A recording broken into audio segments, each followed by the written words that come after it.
What's happening? We'll get right into it. We might as well. It's not a moment to waste. I'm sure everybody's sweating their asses off wherever they are in this country right now. I know it is my computer says about 99 degrees. I'm just waiting for that uptick to that 3-digit mark right now. So appreciate you guys for joining us. Happy Friday. Happy July 3rd. Beginnings for most of the July 4th weekend. Those of you that are celebrating, those of you that are traveling and doing things with friends and family, I hope you have some safe travels and I hope you have a great weekend. Thank you for taking the time out to join me today. We got a bunch that I want to go through, a bunch of clips to cover, some stories that I want to detail further. So filter in one and all. Like I said, it's hot and humid here in the Boston area, and I'm sure it is where you guys are too. Let me know where you're watching from and what the temperature is. Let me know where you're watching from and what the temperature is where you're watching. Because, like I said on the news, it says it's pretty much almost the entire country at this point that's wrapped up in this thing. But what's going on, Julie? How are you? What's happening, Leron? What's going on, Elaine? What's up, Rocks? Good to see you. What's up, Will? What's up, Sandy? How are you? What's up, Jackie? Graphene, Dyslexic? What's going on? What's up, Sam? What's up, Namaste? Good to see you. Graphene, Jamie, Roxy, Greg. Let's go. What's up, Etch? Alvin? Whole gang's here today. The whole gang's here today. What's up, Jim? Good to see you, brother. Good to see you. What's up, Dusty? Much appreciated for everybody dropping by. Toledo's 95 degrees, 94 in Texas. So I'm hotter than Texas right now. Well, at least, wherever you are in Texas, Julie. That's crazy. That's crazy. Laser Sword says working and sweating, hot as balls in New Hampshire. I bet, brother. I bet. Appreciate you for dropping by, though. What's up, CSL? What's going on? Will raid on Twitch and YouTube soon, brother. Much love, CSL. Appreciate you for dropping by, my dude. Hope you're staying cool wherever you're at. We're just going through some of the temperatures throughout the country here. 89 in Florida, 92. My thermo computer says 100 in Cincy. What's up, Dame? Happy Friday, brother. Good to see you, my friend. What's up, Kristen? Absolutely. That's something that we're going to be going over as well. Like I say in the title, the mainstream media is definitely failing Major Jason Watson with the lack of coverage that they're giving that whole situation, which, obviously demands further coverage. So another way that we're going to try to support him is by continuing to cover that. A few of the other stories that we'll be diving into as well is and again, my apologies right off the bat for the trash that we're going to have to take out today on today's show. There's a lot of it, and there are some trashy people that we're going to be talking about. Megyn Kelly, Caroline Levitt, Janine Pirro, Nick Fuentes. So again, stick with me. My apologies. We also have Trump and his $100 million state fair scam. I believe Jared Huffman was on with Chris Hayes detailing the investigations that he's done into that as well. Trump was on with Joe Kernan, who cowardly asked Trump about his crypto billions and the money he's been profiting from by being president. So I wanted to play a clip of that. And then obviously a successful night for Ukraine inside of Russia and obviously the occupied territories. And then I want to detail there's a video here talking about Ukraine's Flamingo missile and how and why it terrifies Russia, as it should, as we continue to talk about the war coming to Russia and their doorstep. So much appreciated for everybody joining me. What's going on, Lee, over there on Facebook? I see you over there. What's going on? Appreciate you guys. I don't like sports. Great name, and I appreciate you for being here. What's up, 9 Inch Nails? Happening. What's happening? What's up, Carol? Good to see you guys. Good to see you guys.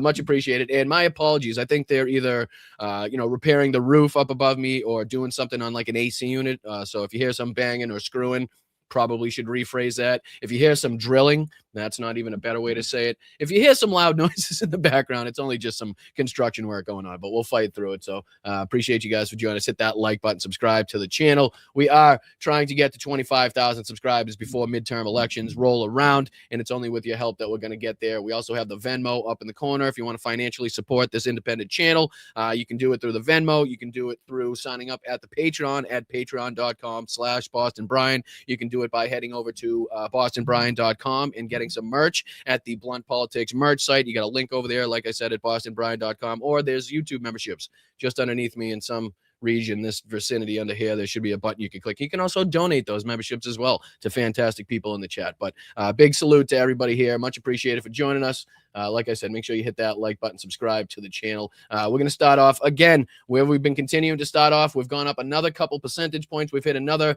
major milestone as far as the NAFO Help 9969 Sniffer Brigade campaign that we have going on. We've now crossed the 18,000 euro mark as far as money raised for this campaign, which I think is about 20,400, 20,500 by my calculations in US dollars. So again, in less than 3 weeks, still, we got a couple days to go before I can stop saying that. But in less than 3 weeks, we've got 150 different donations totaling 18,600, 18,616 euro and 97 cents. So that's absolutely fantastic. And like I said, that's roughly about 20,500. So we've also crossed the $20,000 raised mark. So again, a huge congratulations. I can't tell you how much I appreciate, how grateful I am for you guys to continue to keep this thing running. Like I said, I'm putting my money where my mouth is, and we're already setting up the travels to go over there and hand this over in person.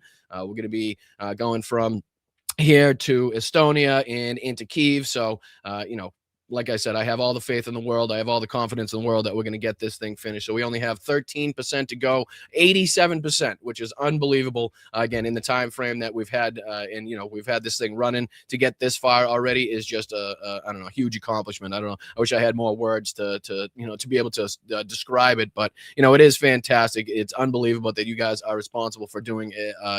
Getting this done and being able to contribute this much. So the patches are just up above. You can do the Skyfall, you got the Summer of Drones, you got the Kherson is Ukraine. And like I said, if we could just get that 13% complete, we'll be golden. So head over to Help 99, the Boston Bryant Summer Drones campaign. Look for these patches, and if you could donate $1, $2, a $5, a $10, all goes directly to help the men and women of the Ukrainian military, and in more specifically the 3rd Operational Battalion Artillery Platoon, fighting in the Lipsy direction. And as we'll cover later on in the show, we'll talk about how important it is to continue sending these vehicles over, especially as the tide is seemingly turning in a majority of the parts of this war right now. So yeah, much appreciated for you guys getting us to this point. Thank you to everybody coming in, everybody, hitting that like button, subscribing to the channel. The more people that watch, the more people that can see us go through this, the more people inevitably will have the opportunity to kick in and contribute to this campaign. So again, we stand with the people of Ukraine. We stand with the people of the Ukrainian military. Obviously, this is our good buddy Tom's t-shirt in conjunction with the Misto Dobra. There's links, I'm sure, that the fantastic mods also thrown in the chat there. We try to help out in every way we possibly can with this independent channel. I know it's not the best or most profitable way to go about doing things, but heading in the right direction and making sure that we can contribute to these very important goals, these very important missions is something that we're something that we're very passionate about. So thank you guys for making it possible. And it's only with your help, like I said, to continue subscribing to the channel, contributing to the channel, that we're able to continue to do these fabulous things. So before I dive into, again, a little bit of the mainstream media failing Air Force Major Jason Watson and his sacrifice that we saw and covered the other day, I want to get into just a little bit of the hypocrisy that I'm sure you've seen floating around social media, especially as this heat wave has kind of taken over the crux of the country, basically. But, the people were freaking out on Twitter when Zoran Mondani put out the suggestion, again, a suggestion. He didn't make it a law. He didn't say you were going to get arrested if you didn't do this. And again, I'll stipulate right off the bat, 78 might as well be the deepest, darkest depths of hell for me, right? So for me to put the thermostat at 78, I will probably cook from the inside out at that point. You know what I mean? I know probably not physically possible, but just going by my standards, that's not something that I would like to see happen. But again, it was just a suggestion based off of the grid, the power grid, and the supply and the drain on the power grid. So eventually it didn't shut down, and that we had senior citizens and kids stuck in homes, apartments, and buildings that didn't have air conditioning, right? So I think everybody can understand why the suggestion went out there. Whether or not you were abiding by that is a different question. But we had people like Ted Cruz and other idiots in the Republican Party thinking that this was like a dunk that they could make by calling it like a communist, a communist policy. Meanwhile, Ted Cruz, and he put here, in a first world country, you could turn on the AC. In a first world country, turn on the AC. Meanwhile, Texas themselves, asked their own residents, asked their own constituents to do the same thing. I think they've said 78 or 80 degrees. Trump's own energy department has this as a specific, not policy, but suggestion. You know what I mean? So it's like, it's kind of ridiculous for these idiots to be calling this out and calling it like a communist plot to take over the country. Meanwhile, their own dear Fuhrer, his own energy department, and Ted Cruz in his own state has this as, again, a suggestion. When we've seen multiple shutdowns, multiple failures of the power grid in Texas, right? I mean, Cancun cruise comes from somewhere. Remember the dangers and the emergencies that were going on inside of Texas while, Ted Cruz was vacationing and sunning himself down there in Cancun, right? So for anybody to be talking about the power grid, for anybody to be referencing, again, any policy that is made relating to power and keeping the power on for its people, Ted Cruz should shut the fuck up. You know what I mean? If anybody should shut the fuck up, it's got to be Ted Cruz. But again, the hypocrisy in this, everybody thought they were getting their slam dunks in too, because if you click on, Zoran's post here, you can go down the list of, Spencer Pratt, show us your thermostat, commie. Like, shut the fuck up. J-Mac, I have texted all my coworkers who voted for Zoran to send me a photo of their AC set to 78. And if not, I'm going to have them arrested.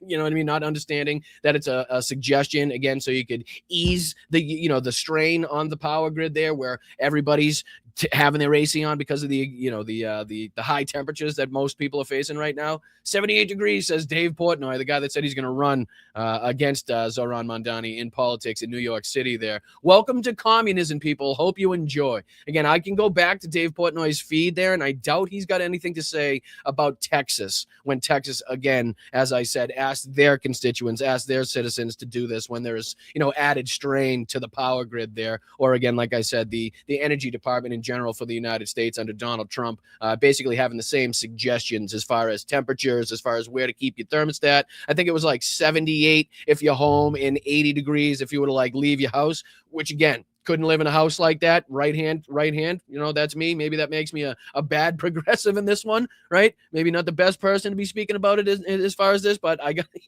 I understand why it's happening. I understand why the suggestion is there. So, just the list goes on and on and on. Spencer Pratt got a lot of airtime out of this. He thought the clicks he was getting, this had 700,000 views according to, Twitter's standards here. Communism always goes the same way. They smile and promise you the world, free this, free that, abundance for all. How? Don't ask. They get into power and rationing begins. First a smiley ask, then a demand, then a bullet. Like, the guy asked you to just keep your thermostat at 78 so we didn't fucking drain the power grid and have it go down and have people have no AC, right? Again, if you're asking me, somebody that wouldn't have their thermostat at 78, if I'd rather have it at 78 or at the actual temperature it was outside, you know what I'm saying? You know what I mean? I'd rather have it at 70. If you're giving me two choices and it's between 107, which it is outside, and 78, I'm going with the 78. I think that's a pretty easy choice as far as that's concerned. But again, as far as children, elderly, people that are disabled, there's a lot of subsets of the population that you're looking out for with a suggestion like this. You know what I mean? I think anybody with a heart, anybody with a brain can understand that. And again, to not recognize the hypocrisy that your state does this and the person that you lick the taint of time and time again. His own government has a policy in place that stipulates almost the same exact thing. Much appreciated. What's going on, brother? Good to see you in the chat. Friend of the show, Brian Adams, dropped the mixtape today with all the protest songs. I have a reaction to it on my channel. Happy 4th. Much appreciated, dude. Let's check out Brian Adams' new album. It's the ones that he's been dropping the singles of, I would assume. So thank you, brother. Appreciate you for being here. But yeah, like I said, we could spend all day going through all of the, the different posts here. Ted Cruz got a couple out of this. A bunch of them had some stupid shit to say. But, the hypocrisy is pretty blatant and easy to call out as far as that's concerned. And like I said, the reason in which the suggestion is made, not a law, right? The NYPD wasn't showing up to anybody's house, checking your thermostat. If it was set to 79 or higher, you were getting carted off. You know what I mean? That wasn't taking place. So everybody can slow down on the communism and the gulag shit. Again, people that couldn't define communism or socialism couldn't define the difference, which is ironic because what's his face? Spencer Pratt had a pretty stupid post. I believe it was him, where it's like, there's no difference between communism and socialism. It's like, oh yeah, is that why there's two different terms for it? Is that why there's two different definitions? You know what I mean? Is that why, because they're so the same that everybody decided to give it two separate terms and two ways of enacting the policies and shit? It's crazy. You know what I mean? But, we don't have to go through too much of these morons. I think everybody kind of gets the picture as far as they're willing to say and do anything if they think they can, get a dunk on, or, they think they're flexing on anybody there that's in the Democrat Party. But we continue here because Here's one way in which the mainstream media is definitely failing. Like I said, Air Force Major Jason Watson, who we watched the video, and we're going to play it again just to make sure everybody understands the significance of this. Jessica Denson actually sat down with Major Watson. I believe it was before he obviously did this, so I want to play a little bit of that as well. But just to kind of refresh everybody's memory, or anybody that isn't aware this happened or didn't see the clip, I want to make sure that everybody's aware of the sacrifice, aware of just how historic this is, how momentous this is to have, again, an on-duty, active duty, in uniform, major to sit there and ask and call for the impeachment, removal of the commander-in-chief is absolutely something that the mainstream media should be reporting on the significance of. But again, they're failing just like they failed the American people time and time again. But here, we're going to make sure that everybody knows about it and we continue to speak about it. Obviously, the sacrifice, the balls that it takes to do this, and obviously the factual correctness, we'll call it, as to what he was saying, what he was calling out, and the criminalities that Donald Trump is responsible for. So again, this is Air Force Major Jason Watson when he was speaking in Washington, D.C., asking for the impeachment, the removal of Donald Trump. We're going to play this clip. I'll show you where he got arrested, and then I want to show you just a couple minutes of his sit down with Jessica Denson. He gives a little bit more insight into his background, his military career, basically what he's given up, by doing all of this. So much appreciated for you guys joining me. Make sure you hit that like button so that people can understand sacrifices that are being made when they're this important. The importance of something like this happening should not be swept underneath the rug. And we're going to do our part here to continue to highlight, again, this incredible sacrifice that Air Force Major Jason Watson, displayed the other day in Washington, D.C. So hit that like button, share the show out. Thank you so much for the chat, for your support for this channel and other independent channels just like this one. So all right, let's get into it. I, Jason Paul Watson, do solemnly swear that I will support and defend the Constitution of the United States against all enemies, foreign and domestic. That I will bear true faith and allegiance to the same. That I take this obligation freely, without any mental reservation or purpose of evasion, and that I will well and faithfully discharge the duties of the office upon which I'm about to enter. So help me God. When the President of the United States orders military action against foreign countries, absent an emergency scenario where American interests are under imminent, dire threats, as was done with Venezuela, Cuba, and Iran, that's an unconstitutional usurpation of Congress's authority and a violation of the War Powers Clause. These violations resulted in the deaths of 13 service members and injuries of hundreds more. For this, the president and vice president must be impeached, convicted, and removed. When the President of the United States grants an unelected mega donor sweeping authority to shut down large swaths of our federal government, along with unrestricted access to our government databases, that's an unconstitutional circumvention of Congress's advise and consent authority under the Appointments Clause and Congress's power of the purse under the Appropriations Clause. These violations exposed every American's personal sensitive data to leaks and exploitation, illegally terminated tens of thousands of federal civil servants, and crippled support to Americans for medical care and disaster preparedness, and by far most tragically, resulted in the deaths of hundreds of thousands of the world's most impoverished people with inhumanely abrupt cessation of U.S. aid. When the President of the United States directs the Department of Homeland Security to deny hundreds of people any due process before illegally detaining them and sending them to a foreign prison notorious for human rights abuses, that's a violation of our Fifth and Eighth Amendment rights. Most people sent to CCOT never committed any violent crimes in their entire lives, but are being defamed as violent criminals to this day as a pretext for the torture they suffered in El Salvador, paid for with U.S. taxpayer dollars. When the President of the United States sponsors violence on the American people, engaged in their constitutional right to peacefully assemble and protest, that's a violation of our First Amendment rights. Pastors praying for DHS agents violently attacked without provocation. A legal observer losing an eye after being shot with a non-lethal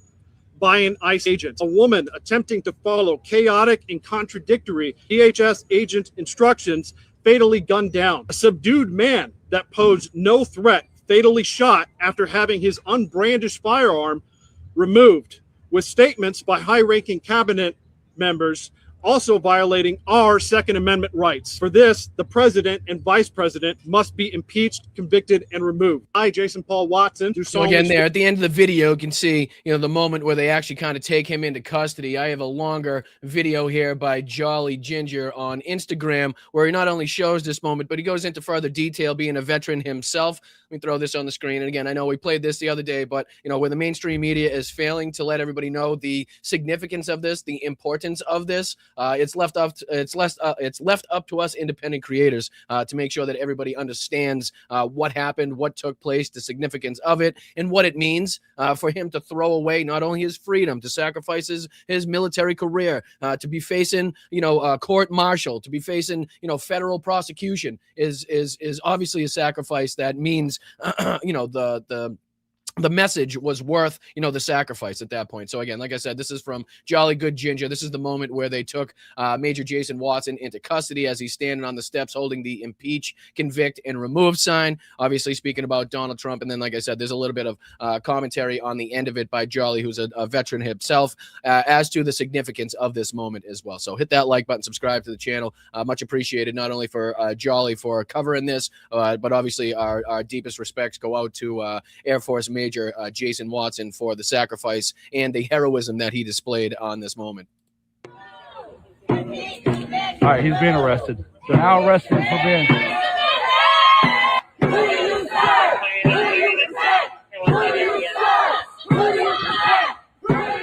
I cannot believe what I've just witnessed here today. An active duty commissioned officer with the United States Air Force just made an historic public statement. I don't think this has ever been done in American history. He has called for the impeachment, conviction, and removal of the sitting president, his commander-in-chief. For anybody who's a civilian and don't understand the gravity of this active duty officer in uniform just ended his military career. He is under the jurisdiction of the Uniform Code of Military Justice. And under that code, he cannot speak out against the president. That means he is going to be arrested. He is going to be court-martialed, and he will almost definitely be put in prison. Let me show you some of the statements he made from his press conference prior to him taking the Capitol steps and subsequently, as you saw, being arrested by Capitol Police. My name is Jason Watson. I'm an active duty major in the United States Air Force. However, who I am is immaterial. In the grand scheme of things, I'm just a nobody. What matters far more than who I am is what I have to say and the price I'm willing to pay to say it. I, Jason Paul Watson, do solemnly swear that I will support and defend the Constitution of the United States against all enemies, foreign and domestic. That I will bear true faith and allegiance to the same. That I take this obligation freely without any mental reservation or purpose of evasion, and that I will well and faithfully discharge the duties of the office upon which I'm about to enter. So help me God. I first swore this oath over 20 years ago upon entering basic cadet training at the United States Air Force Academy in late June of 2005. When the President of the United States orders military action against foreign countries, absent an emergency scenario where American interests are under imminent, dire threat, as was done with Venezuela, Cuba, and Iran, that's an unconstitutional usurpation of Congress's authority and a violation of the War Powers Clause. And like I said, he's 100% right.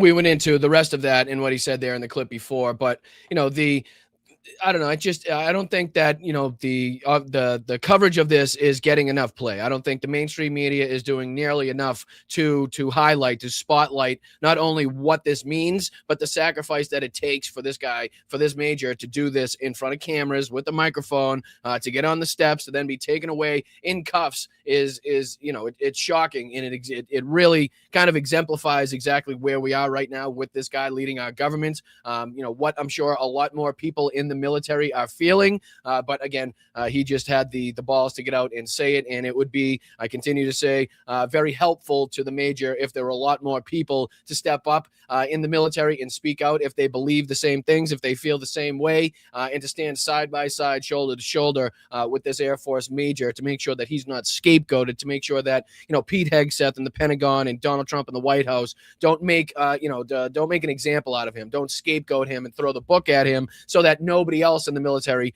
kind of has the ability to do the same thing based off of what they know, they see, and what they're being ordered to do by the commander-in-chief of this country. But he also, like I said, sat down with Jessica Denton. I believe this was before, if I'm not mistaken. This was the live stream of the whole process. But he sat down with Jessica Denton before. I think this was before this whole process. And, he just went through a little bit of his history, his military career. And I just want to detail exactly what he sacrificed. And I know it's one thing to hear. I believe it was somewhere between 17 and 20 years as far as his military service, military career. It's one thing to hear that. It's another thing to hear him list off where he was, things that he did, the ribbons that he was able to get, the medals that he was able to get, all the things that he was a part of, the responsibility that he had, which obviously meant that people within his command structure trusted him, and that, his mindset and, his logic, which kind of lends credence to, him speaking out against Donald Trump. So I just want to play a couple minutes of this. We can speed it up just a touch so we get through a little bit more. I know we have a lot crammed into a 2-hour period to try to get through. So what do you say? I'll make this a little bigger on the screen. And like I said, this is the Air Force Major Jason Watson sitting down with Jessica Denton from Lights On before he went and made his protest in Washington, D.C. And they just go through, like I said, a little bit of his military service and history, just detailing a little bit more about the person that you saw, with that amazing, piece of sacrifice that we saw yesterday. Removal Coalition. I want to give you a chance. You've been in the service. Hold on. Let me throw it on at the beginning. My apologies. My name is Jessica Denton, and you are watching a very special edition of Lights On, something we have never done before. And our guest today is going to be doing something that has not been done yet in this administration, an act of resistance from an active duty commissioned officer. We are going to dig into everything about why he has chosen to speak out, the implications of this for both himself personally and what he wants to see done with this regime that is in power, why he came to us at the Removal Coalition, and what he hopes that his military career and this sacrifice in speaking out will do for this country. Please join me in welcoming to Lights On Major Jason Watson. Major Watson, welcome to Lights On. Thanks for having me. Now, I want to just say as a matter of housekeeping that we are pre-taping this interview. We are going to be together in Washington, D.C. on July 1st, at which point, when everybody sees this interview, that event will have happened. First of all, I just want to welcome you. We're going to go through how we became acquainted, how you came to the Removal Coalition. I want to give you a chance. You've been in the service for 17 years to just kind of introduce yourself to our audience. Okay.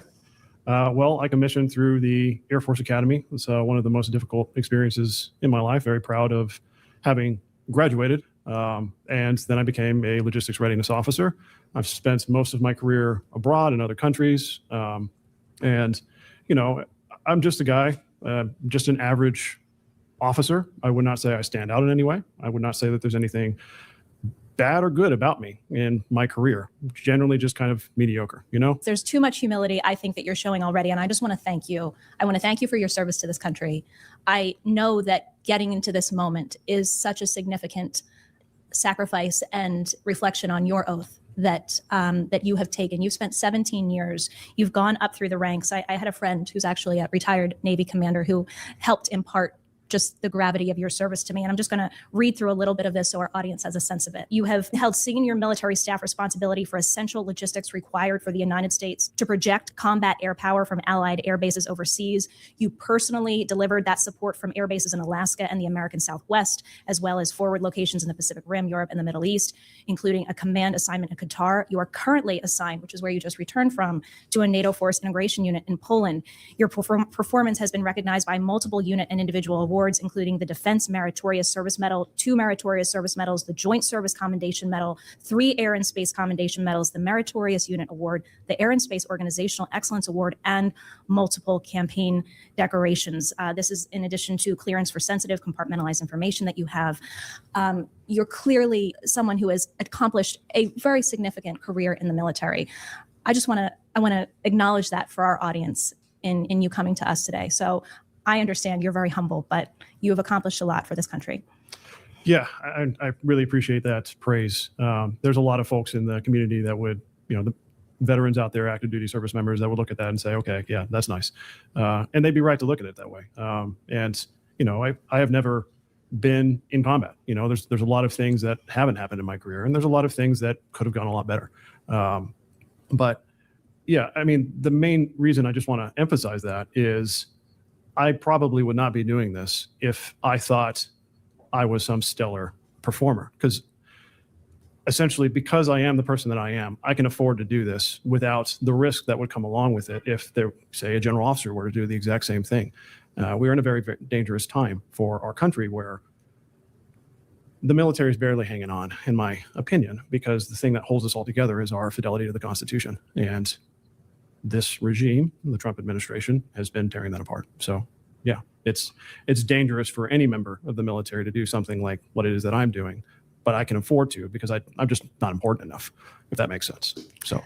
Well, anybody who watches Lights On knows that I think every single one of us has extreme, immense value, so much more value than. So again, you can tell by not only his responsibilities, where he's stationed, what he's tasked with, the medals that he's won, the honors that he's received, that it's clearly somebody that knows something about something, that clearly has, a good head on his shoulders, and you should probably trust something that he has to say, which is why, again, it says it lends more credence to what he was calling out as far as Donald Trump's criminalities, where the military is, kind of the fight against our Constitution right now by Republicans, by Donald Trump, all of these things that he's listed. It's probably, pretty prudent of us to listen to the things that he's saying here, and why the mainstream media is not doing, him a service by making this, front page news, by talking about this on a nightly basis and speaking about, again, a commissioned officer in the Air Force, a major, speaking out in uniform, calling for the conviction, the removal, and the impeachment of the commander-in-chief of the armed forces right now,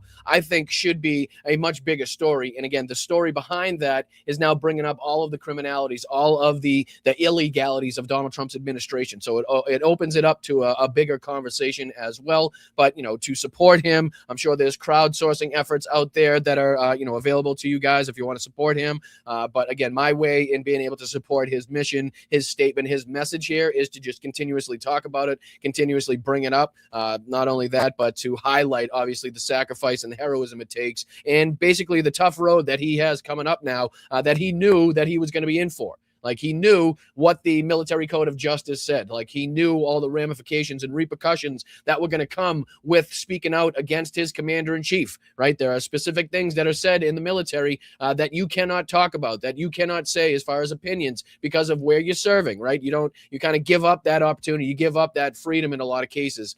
So, he knew exactly what was going to come from this, and he found it important enough. He found it that we're in a dangerous enough position to make it worth it, right? To make it so that sacrifice was worth it if that message could get out there. And, we have to make sure that message does get out there and continues to get out there. So I really do appreciate not only, obviously, the major, but I appreciate Jessica Denton for setting this up, obviously sitting down and speaking with him and giving everybody a little more enlightenment about the person that we're speaking about. But apparently she had a lot to do with organizing the protest and organizing his speech in DC as well. So shout out to Jessica for all her involvement, everything that she's been able to do in raising awareness for this, and obviously being a part of this in general. And then obviously our respects goes out to the major, and hopefully, like he said, we can continue to raise awareness and continue to make sure that he knows the American people at large are on his side, understand and stand behind everything that he said in his press conference and everything that he was out there sacrificing. So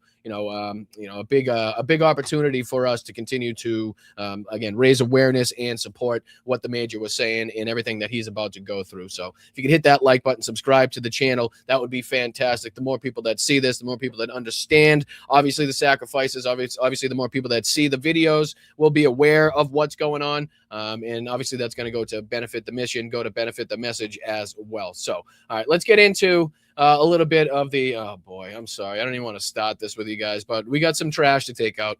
It's Friday, so it's trash day, unfortunately. So we're going to be taking out a whole hell of a lot of trash. Apparently the trash guy didn't come last week, didn't come last week, and we got 2 rounds. We got at least 2 weeks of trash to take out here. So first one up here on the old trash-o-meter to call out is going to be this witch right here.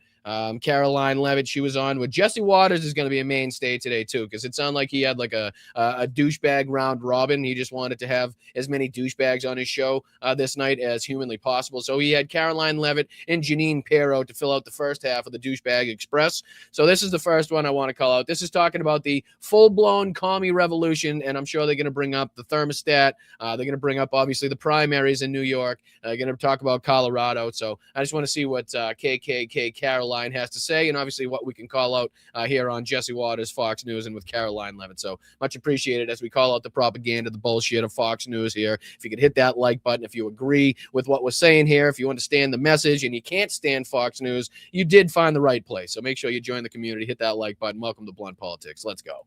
Oh, DPD, thank you so much. Let's go. And thank you guys so much for all the other people that have been contributing as well. I have them all starred, I hope, as far as I've seen, so we can go through it at the end of the show. But thank you, DPD. Unbelievable. $50 contribution. I don't know if anyone saw Texas Paul this morning, but he was talking about Major Watson. TP opinion is that this was brave of him to do, but it would mean more if it were a general. What the fuck? He then said the more attention he receives, places a target on his back. I think the target's on his back. So obviously, I think the first part of that is just blatantly obvious, right? I mean, the higher up the person is, the more high up, the more the more responsibility that person has. Obviously, it's going to have more impact. So clearly, if a colonel or a general or 1-star, 2-star, 3-star, somebody like that decided to step up and do the same thing, it would obviously carry more weight. But I don't see how there could be any more of a target placed on his back. Like, he placed the target on his own back willingly, right? Willingly. He knew exactly what the fuck was coming from this. He knew exactly what was going to happen. So he placed the target on his own back so that other people could speak about it.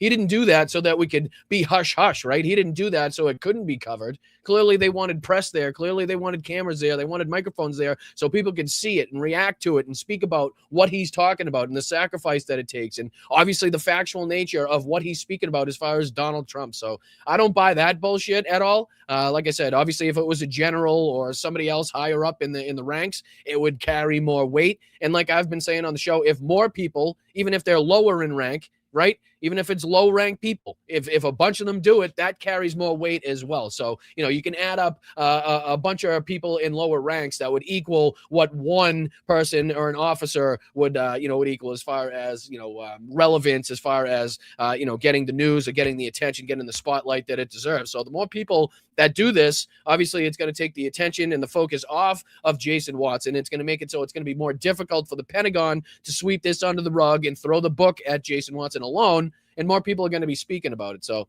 I don't buy it, unless I'm missing a little bit something as for the commentary on that one. But, I do appreciate very much, DPD. Your contributions to the channel are very, very, very much appreciated. I am so goddamn grateful for everything that you guys do for this show. So, again, don't take my non-agreement with the comments or what Texas Paul was saying with anything that you had to say. So I really do appreciate everything that you guys are doing for this channel. But again, I think I just disagree a little bit as far as that's concerned. I think the target has been placed. You know what I mean? As soon as this went out over social media, as soon as this went out over the airwaves, that the cat was out of the bag as far as that was concerned. But let's get back into this clip here. This is KKK Caroline on with Jesse Waters talking about how the commie revolution is here. People beware. It's communism, but it's socialism, but it's also communism, and so it's like the whole thing. It's everything that you don't like all wrapped up in one. And Caroline Levitt's here to tell you all about it. So let's see what she's got to say. We'll call it out, and then we'll get on to our next piece of trash we have to take out, which is,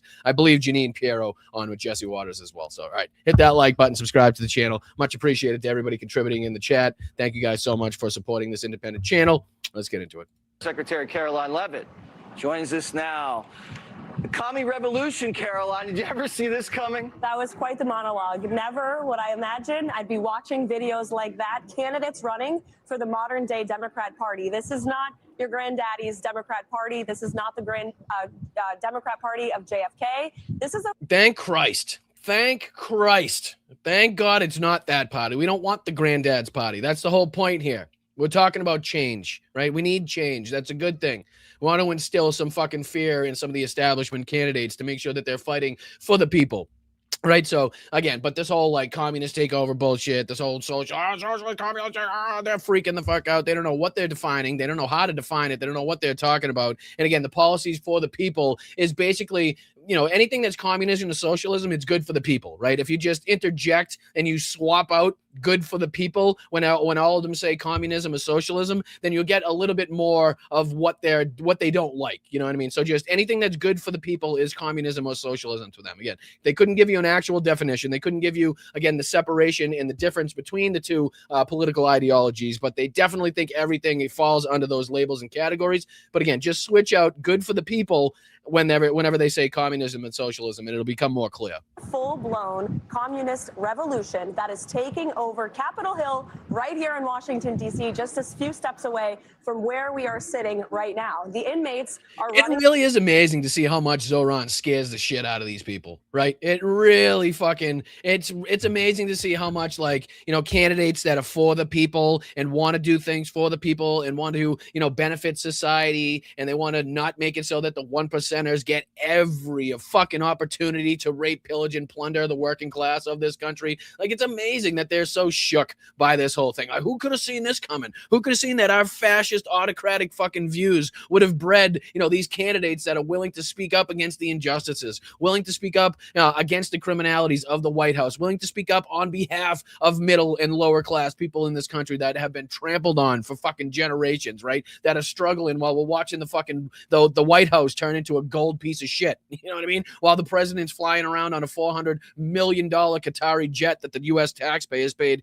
God knows how much money to refurbish and refit so that Donald Trump can take it with him when his fucking chunky ass leaves the White House. You know what I mean? So I don't know. It's crazy that they don't see that their radical nature and the way that their extremeness has kind of, on the same side kind of produced something so that the people that want to do things for the people is kind of wild. The asylum, these are crazy people who are advocating against what I call the 3 Ps: prison, police, and yeah, what's the third one? Couldn't think of that third P, could you? You had that recited. Did you say that in the mirror a couple times before you came on with Jesse? Thought you were going to nail that, but she kind of missed that mark. Private property. They don't want any of those things, and those are the ideals that founded this. Who the fuck says they don't want police?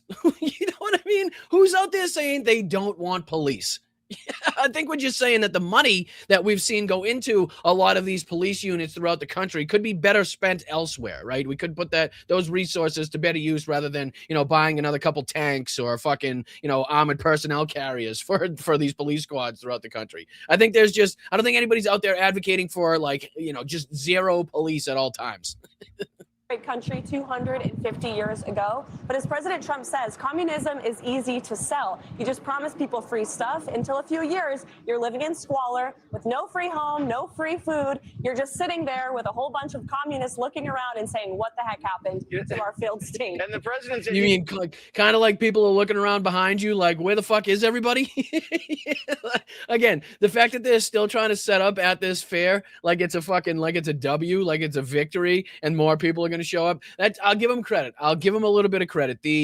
I'd say roughly 200 and maybe 25 people they have in the background is the most I've seen thus far. And it's probably, why Jesse Waters decided to set this up right there. But come on. I mean, the fact that, again, they don't know what the fuck they're talking about as far as communism or socialism, and the things that are very popular with the people inside of these communities that are now voting for the primary candidates that we've seen win recently, goes to show that these people themselves don't understand that they're responsible for this, right? They themselves, their bullshit, their propaganda, their fascism, their destruction of the Constitution has literally produced this.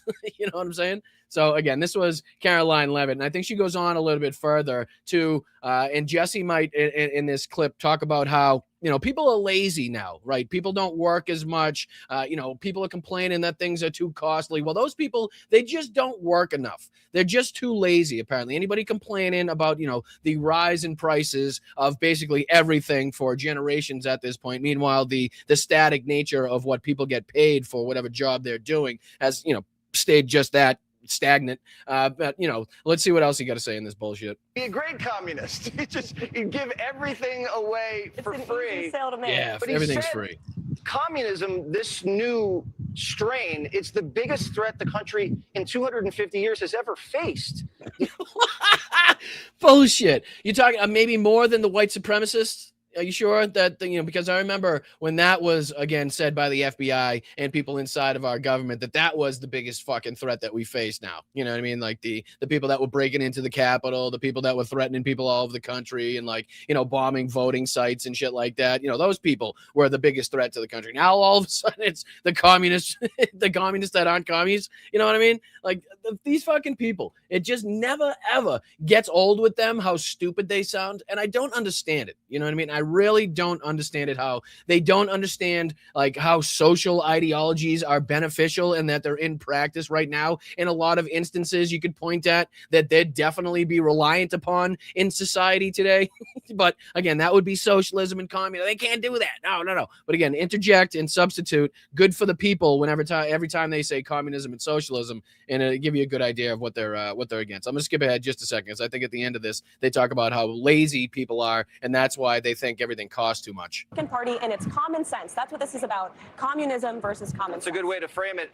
If it doesn't go that way, if these commies get in, they're going to be a powerful little caucus. They're going to here to blow things up. They're not here to negotiate Pentagon funding.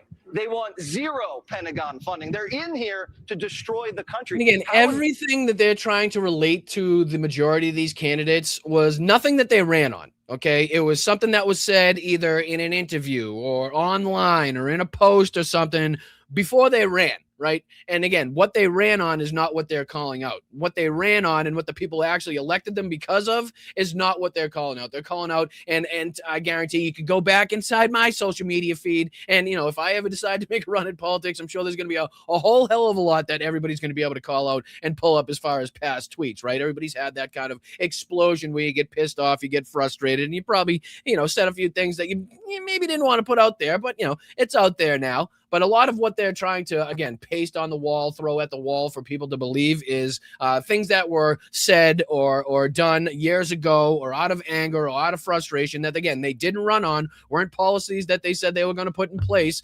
if they got into office through the primaries and stuff. So that's all they have, and that's all they're reliant upon here on Fox News is just the outside rhetoric that's floating around Twitter, trying to interject that into the mainstream and make sure that people believe that over everything else, which is, again, another reason why Elon Musk decided to purchase Twitter for the amount of money that he spent to purchase that site. The president negotiate with people like that? I'm not sure you can, and I think that's why the president is being so bold and warning the American public against this communist takeover of the Democrats. And as what's up, Sparklers? Good to see you guys. Much appreciated. What's up, Kyle? Make sure you hit that like button on the way in. Good to see you. Hope you had a good show over there. What's up, Alyosha? Welcome, guys. Welcome, brother. Good to see you. Tomb Raid. Good to see you. Hit that like button on the way in. Much appreciated. What's going on, Aaron? What's up, Mark? What's up, guys? Good to see you. What's up, Andrea? Good to see you. Good to see you. Good to see you. What's up, PDG?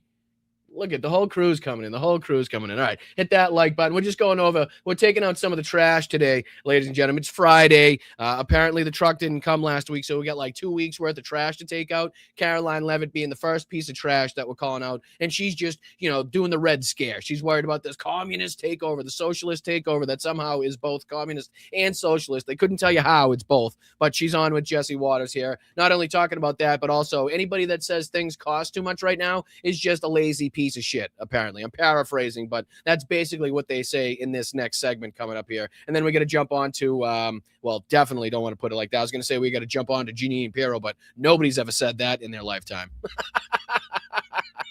Oh, shit. Oh, caught myself. Lucky I caught myself on that one. All right, let's get into the second half of this where, again, they're trying to make it seem like people are just lazy. Nobody wants to work. Nobody wants to do anything, and that's why everything seems so expensive. And I think they're talking about the younger generation specifically, but apparently, anybody else that's calling the pricing out, calling out the drastic rise in prices out is apparently just lazy.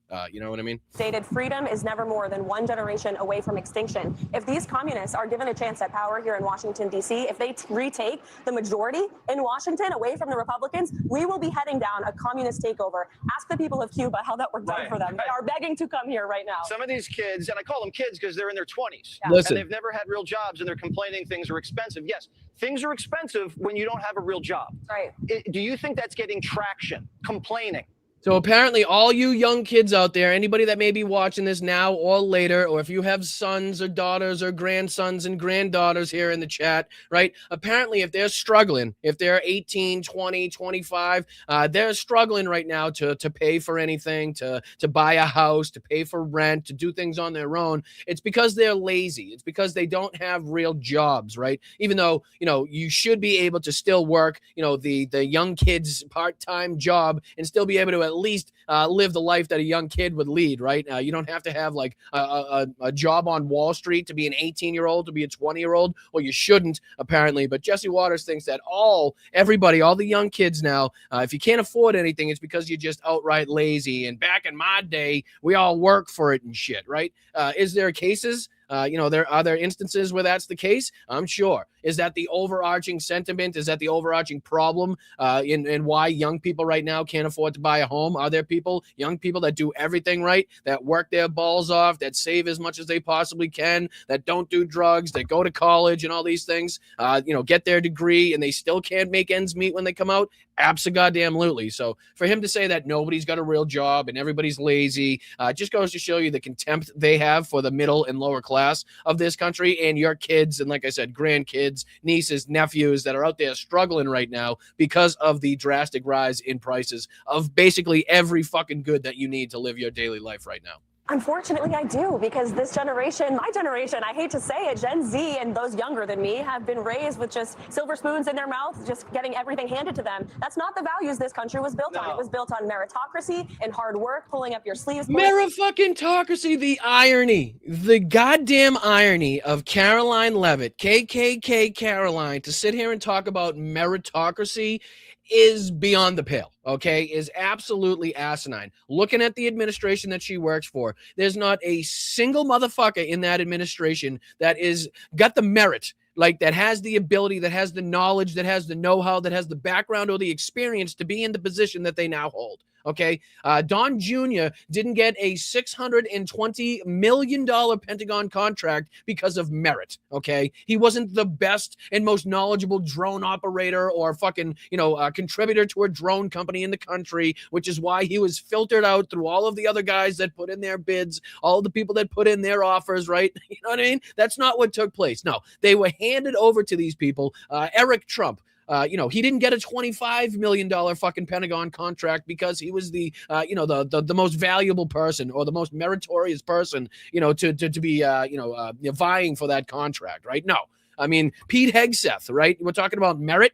Is he the best of the best of the best for his position? Does he have any fucking qualifications whatsoever that you can tell me that would warrant Pete Hegseth for being the Secretary of fucking Defense? Okay, is it the weeknight the weekend couch on Fox News? Again, the guy couldn't even meet the weekday couch, right? He was on the weekend couch. The guy's a lush bag. He's an absolute drunk bag, alcoholic, woman abuser. Okay, so what qualifications, and there's people, I'm sure, in the chat right now that served in the military that can back me up on this. The people in the military that I've spoken to, that I know in my life, will be the first people to tell you that not everybody that serves in the military, regardless of what branch of the armed forces you're talking about, is brilliant enough, is deserving of places of power, positions of power, like Secretary of Defense, or, being, a high-ranking general, or anything at the pen. You know what I mean? It's like, there are people really in the military that are not the brightest bulbs on the tree, just like there are in every other facet of society, right? What I mean? That aren't warranted, that don't have the qualifications to then go on to become the Secretary of Defense. So what merit does Pete Hegseth have to have his position? Go down the list. Marco Rubio, Stephen Miller, Tulsi Gabbard. Who else could we, like the entire Janine Pirro, like the entire cabinet, the entire administration. And she's sitting here talking about meritocracy is chef's kiss as far as irony is concerned.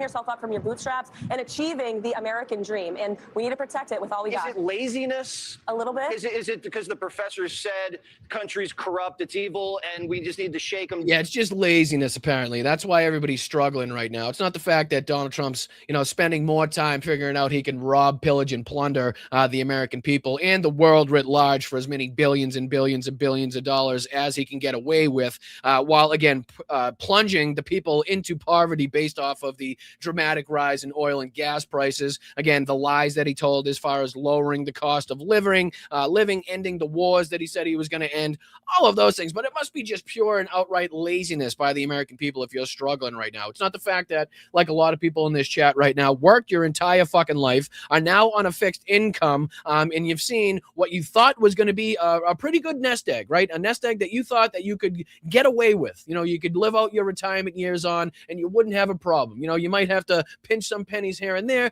but otherwise you thought it was going to be okay. And what you've seen is, again, the dramatic rise in living, the dramatic rise in cost of living in this country, and seeing that nest egg that you have not stretch as far. How many times do we have to talk about people that are amazed to see when they look at their fucking bank statement, when they look at their paycheck saying, I've never made this amount. I've never taken home this much money. And it doesn't feel like I have. It doesn't feel like I've made that much because the numbers on my fucking bank account don't even have time to change between the time the money goes in the bank account and the money flies out the fucking bank account because the bills are already getting taken out. You know what I mean? It's like the bank's calling me like, I think we saw your money in there. I'm not sure. It's in there for about 13 seconds. So you did at one point have this much in your bank, but no longer. AT&T, cable, everything else that you had to pay. They had their little grubby hands in there as soon as that money fucking entered your bank account, right? So it's asinine to think that, you know, it's pure and outright laziness that people are struggling today. And it's not outright the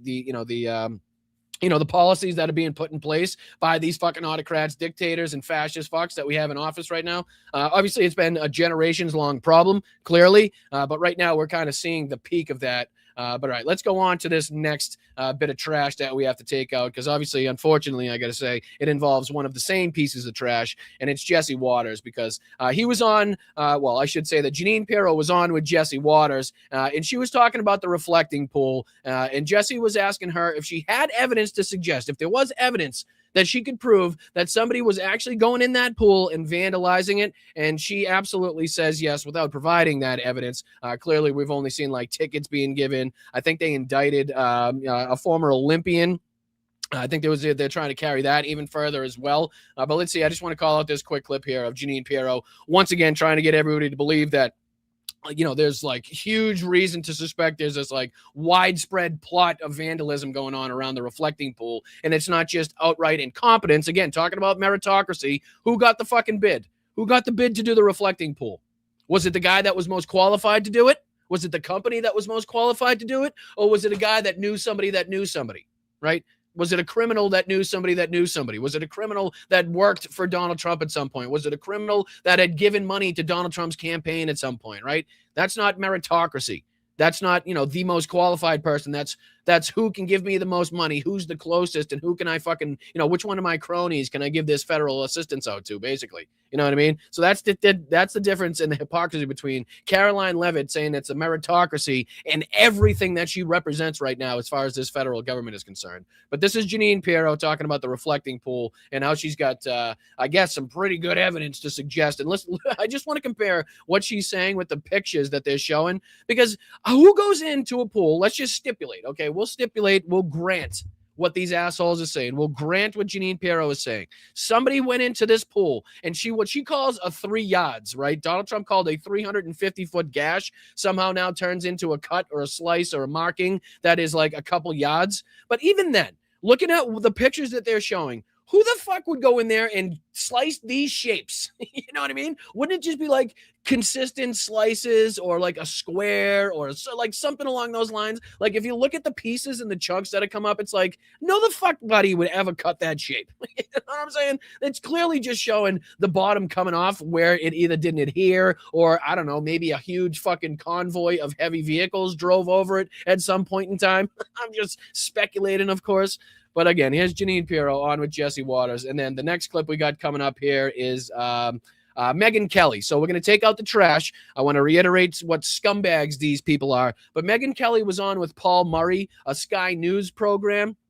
And she's talking about Donald Trump's corruption and the family's corruption. I don't know if she didn't think that like people in this country would ever see this, but I do want to use her words against the Trump administration while also recognizing what a white supremacist piece of trash, bigoted, racist piece of shit Megyn Kelly is. So if that can coincide at the same time. I want to make sure we try to get that done. And then, again, same aspect here. The next clip we're going to talk about is Nick Fuentes. So same thing for Nick Fuentes. I'm going to use his words. I'm going to use his rhetoric against this administration while also reiterating to everybody what a bigoted, racist piece of shit this guy is and how he's never going to be a friend. He's never going to be an ally. He's never going to be accepted into the tent that is the Democratic Party over here on the lefty side. But we can use his rhetoric that he's saying and the truthful things that he's saying. Again, broken clock can be right twice a day about Donald Trump against Donald Trump. You know what I mean? So, all right, let's get into this Janine Pirro clip, and then we'll get into the rest of those morons. We'll take out as much trash as we possibly can today. All right, Janine Pirro, take it away, dummy.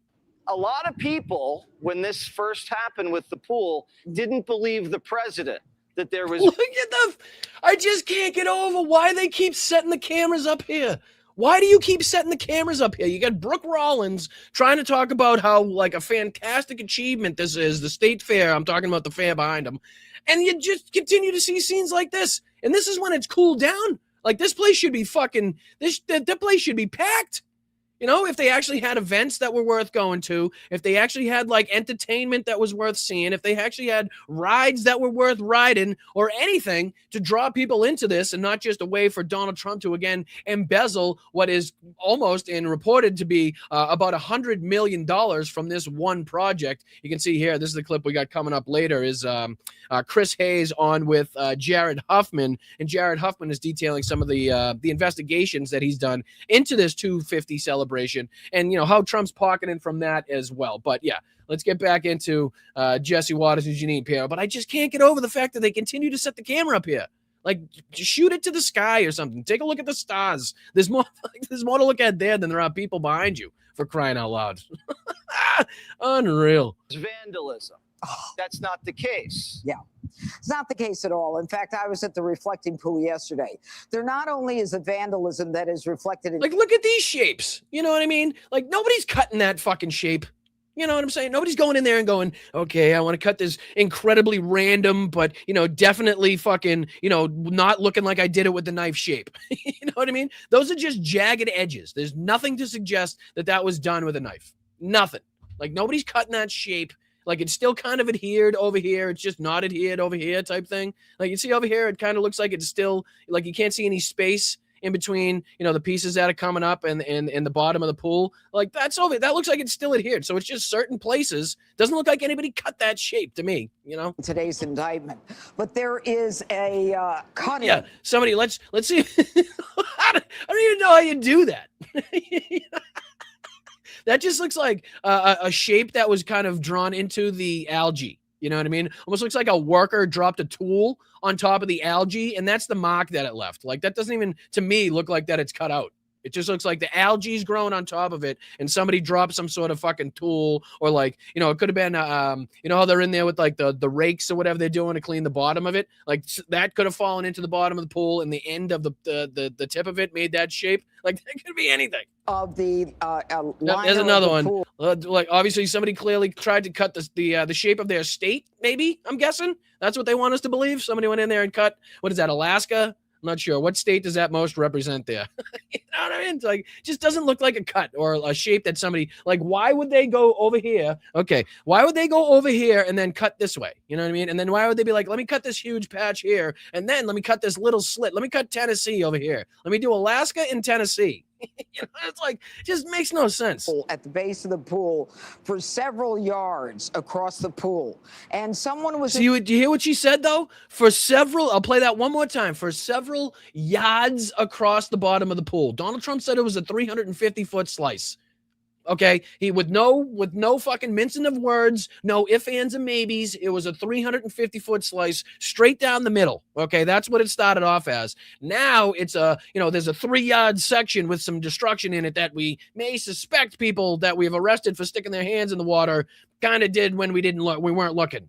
That type of thing, because they don't have evidence to suggest, right? They have that one video that the what department was it? Was it the state, not the State Department? Was it the health, the parks and I'm not what the fuck sure. One of these state agencies released on behalf of Donald Trump video that they had of, again, somebody that all you can tell is they're sticking their hand in the water. right? And this is well after the bottom was started peeling, well after Donald Trump said that there was a slit in the pool, well after it turned green. You know what I mean? So even that wouldn't prove shit, even if we do stipulate what they saw in that video was somebody damaging that section of the, of the reflecting pool. But, I continue to say that none of these look like it's somebody jumped in there and cut these shapes. Base of the pool for several yards across the pool, and someone was intent on doing incredible damage to the several yards. Okay, that's where we've gone from 250 feet to several yards. Okay, I just want to make sure we clarify how much this has kind of been drawn down in scale here. Pool.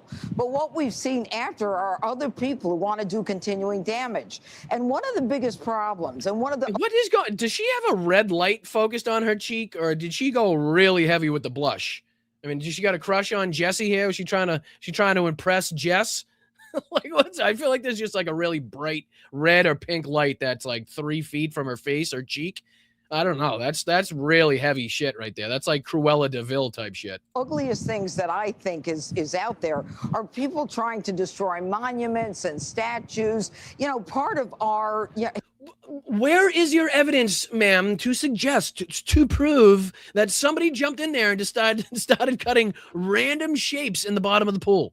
Again, cameras everywhere, people everywhere, cops everywhere, park rangers everywhere, all of that shit, but you still can't provide anything to suggest anything other than people that are sticking their hand in the pool. Right, there was Jonathan Call that got reprimanded because he was pulling up some of the paint that was already peeling. There was the Swedish television broadcaster, the woman that was trying to do just like a report on it, and she had her hand in the pool. She was getting screamed at, and I believe she got a ticket. Other random people that have gotten tickets, the ex-Olympian there, the former Olympian, I should say, that was he was arrested, right? Given like $1,000 fine, and I think they're trying to even indict him at this point in time, if I'm not mistaken. Crazy shit, but nothing where they could be like, yep, here's the knife, here's the video that shows the guy in the pool clearly cutting. Nothing. It's just, on her word, based upon Donald Trump's statements, and she has to go out there and then prove what Donald Trump is saying, right? As opposed to Donald Trump, the president, reacting to and commenting on what came from an investigation. It's the other way around in this administration. It's whatever Donald Trump says, thus, predicts or kind of, that's what determines what investigations happen or what happens with the government. You know what I'm saying? Not that they don't act independently. They don't operate independently like they're supposed to. It's, listen to what Trump's saying, and that's what we got to investigate, which is why the video came out just after Donald Trump held a press conference or an Oval Office meeting where he said, yeah, I think they should be able to find a video somewhere of somebody doing something. And then they were forced to dig in the background like, fuck, we got to find somebody who got their hand in the water. Find somebody that's doing something. I don't care, anything. A dog that shit or pissed in the pool, and we could say that had an effect on the algae. And then they produced that video that we played on the podcast we showed on this live stream here, which again detailed absolutely nothing. Just another person that you can see dipping their hand in the pool, either scooping out the water to see that it's green or to see the algae, something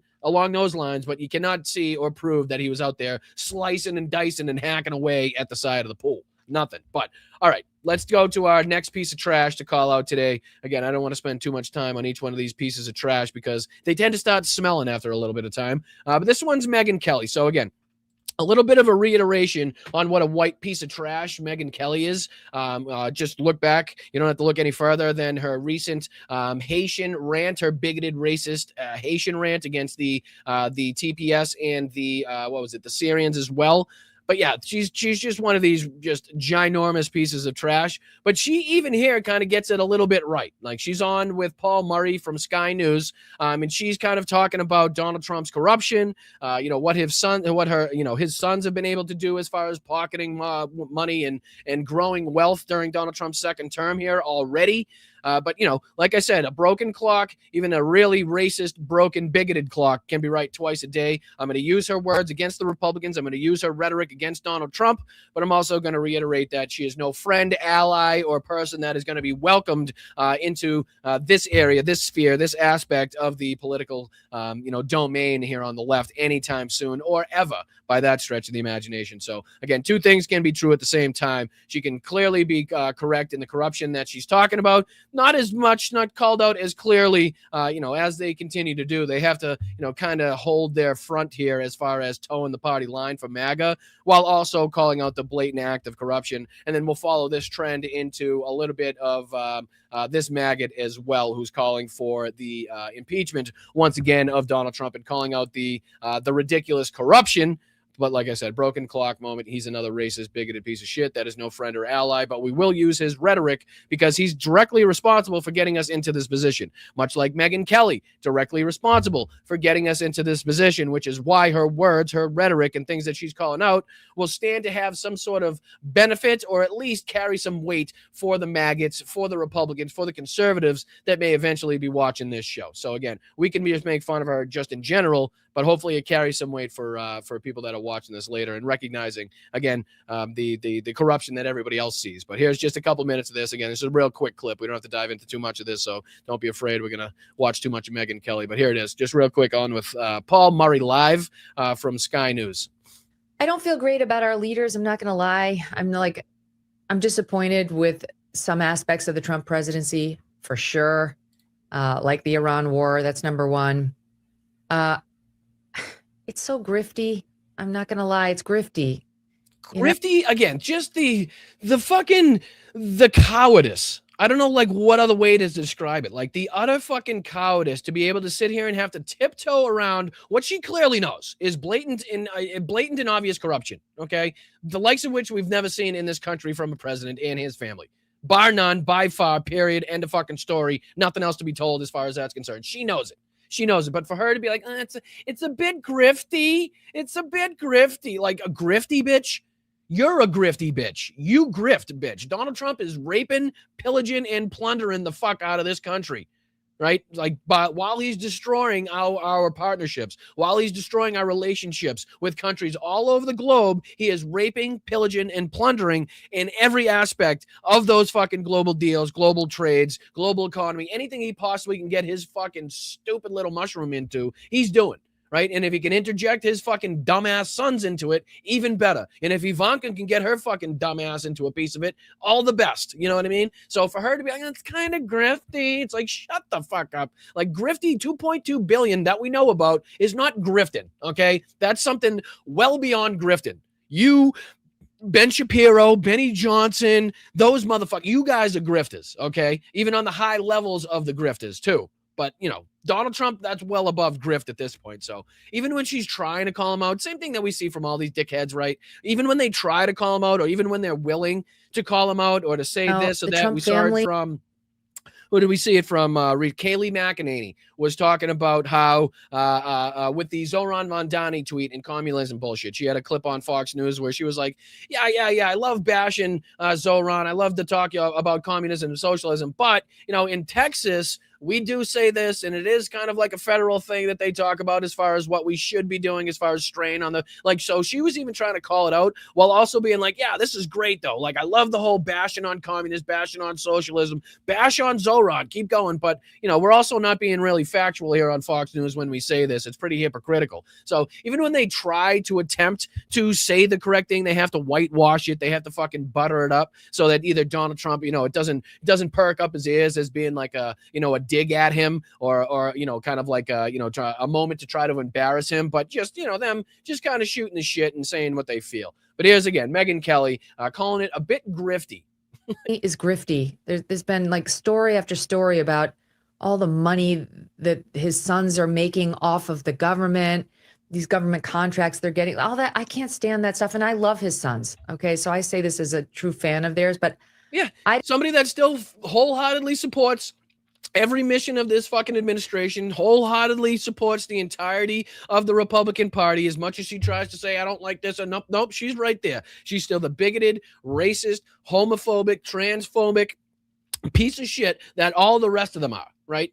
these fucking neocons, these warmongers, these fucking hateful, racist assholes that we got over there. She's the same. She's them. She's personified, right? She's no different. So again, the fact that she's calling out in just the minutest of fucking details and instances the ongoing corruption that everybody in the world sees, and it's difficult not to see because he just released it in his financial disclosure. Again, it's no reason for anybody to give her a pass. It's no reason for anybody to welcome her into our tent. It's no reason for anybody to say, oh, I think Megyn Kelly's changing her ways. No, the fuck she ain't.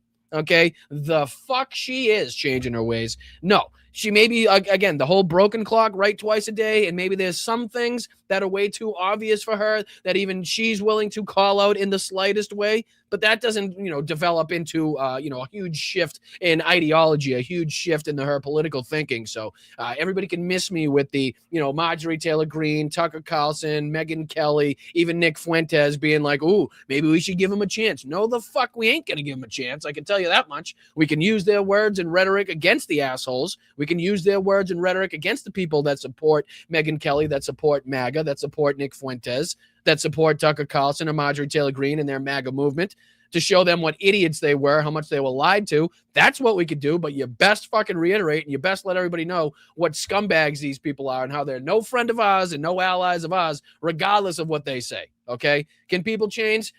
Absolutely, people can change. Do I care if they change? Absolutely not.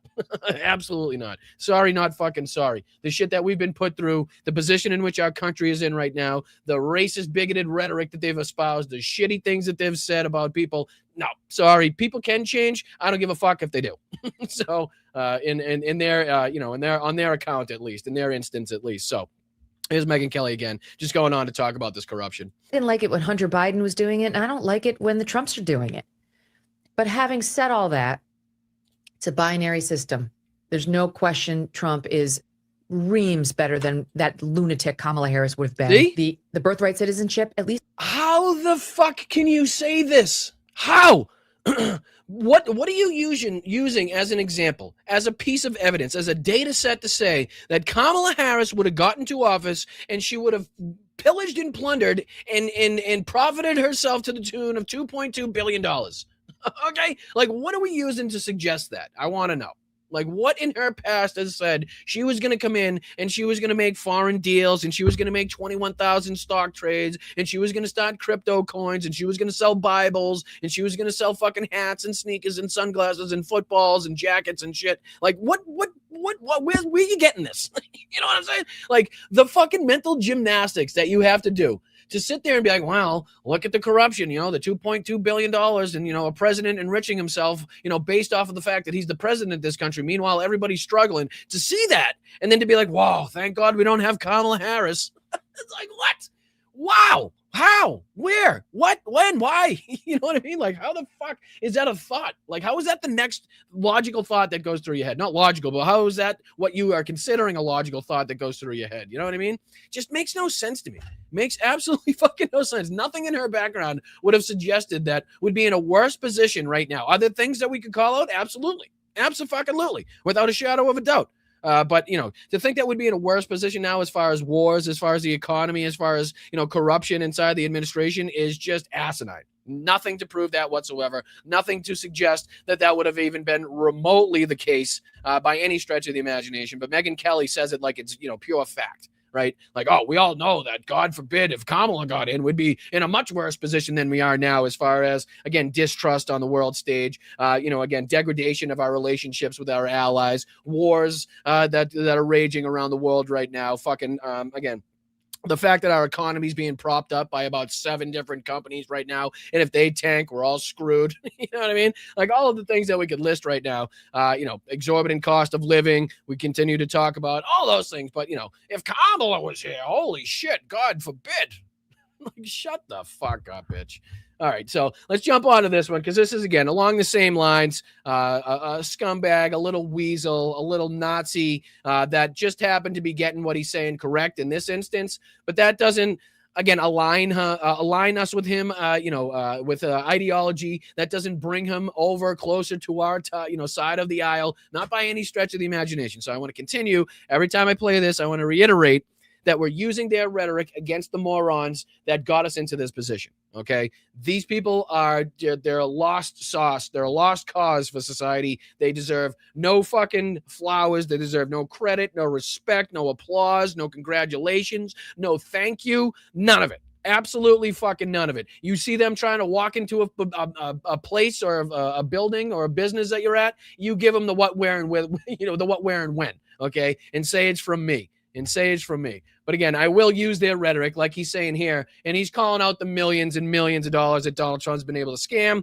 And again, for people on the right side of the aisle, for maggots that, again, love Nick Fuentes, love Donald Trump at the same time, for them to hear this coming from this idiot, from this moron, from this Nazi carries a lot more weight than when we're calling it out, which is, again, why we continue to use their rhetoric against them to show them how much they've been propagandized and how much they've been lied to. So, again, this is just real quick. It's an 8-minute clip, but God forbid if you think I'm going into fucking 8 minutes of Nick Fuentes. I'm just going to play about the first minute, and then we'll get on to the Chris Hayes and Jared Huffman interview, where Jared Huffman's detailing about $100 million that Donald Trump was able to pocket from the America 250. So what do you say we jump into, again, this real quick clip of Fuentes talking about Donald Trump's corruption, broken clock moment here again with Megyn Kelly. So again, let's call it out. Let's see what he has to say. So first you have the Trump coin scam, which is just, I don't know how he got away with that. How is that even possible? The president rug pulled the sitting president of the United States rug pulled his fans and supporters. Again, he's an asshole. He's a bigot. He's a Nazi, but he's right. Right? I mean, he is right. That's exactly what took place. The president of the United States created a bullshit fucking meme coin, a bullshit crypto coin. All of his buddies bought into it and then sold them to the fucking morons that continue to follow them. The morons lost their shirt, lost their homes, lost their nest eggs, lost everything. Meanwhile, the dickheads, Donald Trump and his cronies, fucking made out like bandits, laughing all the way to the bank. Again, to the people, it wasn't me and you. Right? We didn't buy the coins. we didn't buy the NFTs. You know who did? Was Donald Trump supporters. MAGA supporters themselves. That's exactly who bought them. The same morons that invested into Donald Trump's fucking Build a Wall campaign with Steve Bannon, which they got robbed blind doing too. The same people that didn't notice that Donald Trump's campaign had the check mark for repeated repeated contributions checked off automatically, and you had to uncheck it. Which is why you had people, old guys and old women, dying in the hospital, recognizing that they couldn't pay for their fucking treatment because the Trump campaign had sucked their bank account dry. Yeah, because they didn't know that little box was checked, right? Remember all that shit taking place? So, like I said, he's right about what he's saying. Also a bigot, also a racist, also a Nazi. I'll continue to reiterate. Have you ever heard of such a thing? He created a digital asset, completely unregulated, this Trump meme coin, and told everybody to buy it. He said it's going to be the basis of the financial system, and this is an investment, all this kind of stuff. Everybody bought it. And then people that he told about it in advance sold all their coins to his fans who were buying in, and they rug pulled it. Trump and his cronies used his voters and supporters as exit liquidity after he won the presidential election. And again, he's doing the whole Tim Pool tap dance, as we like to call it here, where it's like he's trying to just report on this from the outside of, like he didn't have any culpability. He had no involvement. He wasn't responsible in any of the propaganda against Democrats, any of the bullshit that was responsible for getting Donald Trump elected the first and the second time, right? Has he come out in different instances and said shit about the administration, talked about, people within it, and obviously Donald Trump? Yes. But is he absolutely responsible for this situation as well? Definitely 1,000%. So to think that he's just kind of calling the shots from the outside now, and he's got no reason to be involved or to be responsible, to feel responsible for where we are right now, is kind of that Tim Pool tap dance that he does, right? Like, I'm just calling it from the middle here. I'm just an independent journalist. I'm not a righty or a lefty. I just calls it as I sees it. Balls and strikes, folks. Like, no, fuck you, you bigoted hack. You know what I mean? We understand exactly how responsible you are for the moment. So the fact that you're all of a sudden seeing the shit that we've been trying to call out for fucking 10 years years now. Again, you get no flowers, you get no credit, you get no respect for it, but I will continue to play this so that we can utilize this against the morons that still don't believe that they're being lied to, that still don't believe that the corruption is real, right? So that's why we play it. To the tune of $600 million.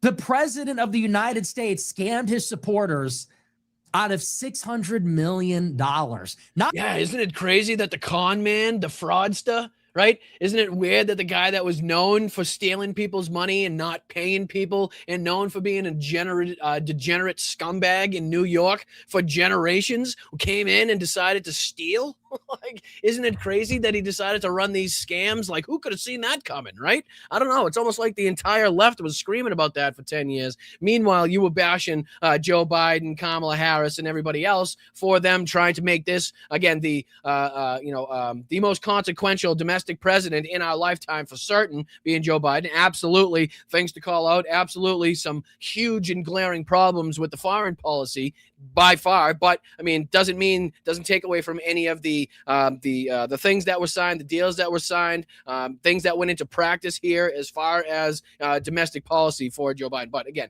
he decided to shit on all that. He decided to shit on all the progressive movements, basically everything that would have made the lives better for the American people had they elected again people that would have been much better for this country. Would have been like perfect? Absolutely not, by no stretch of the imagination. But it definitely would have been better than where the fuck we are now, I can assure you. But all right, let's jump into how Donald Trump stole $100 million, unsurprisingly, apparently, from this America 250 celebration as he took it over and turned it into the Trump 250.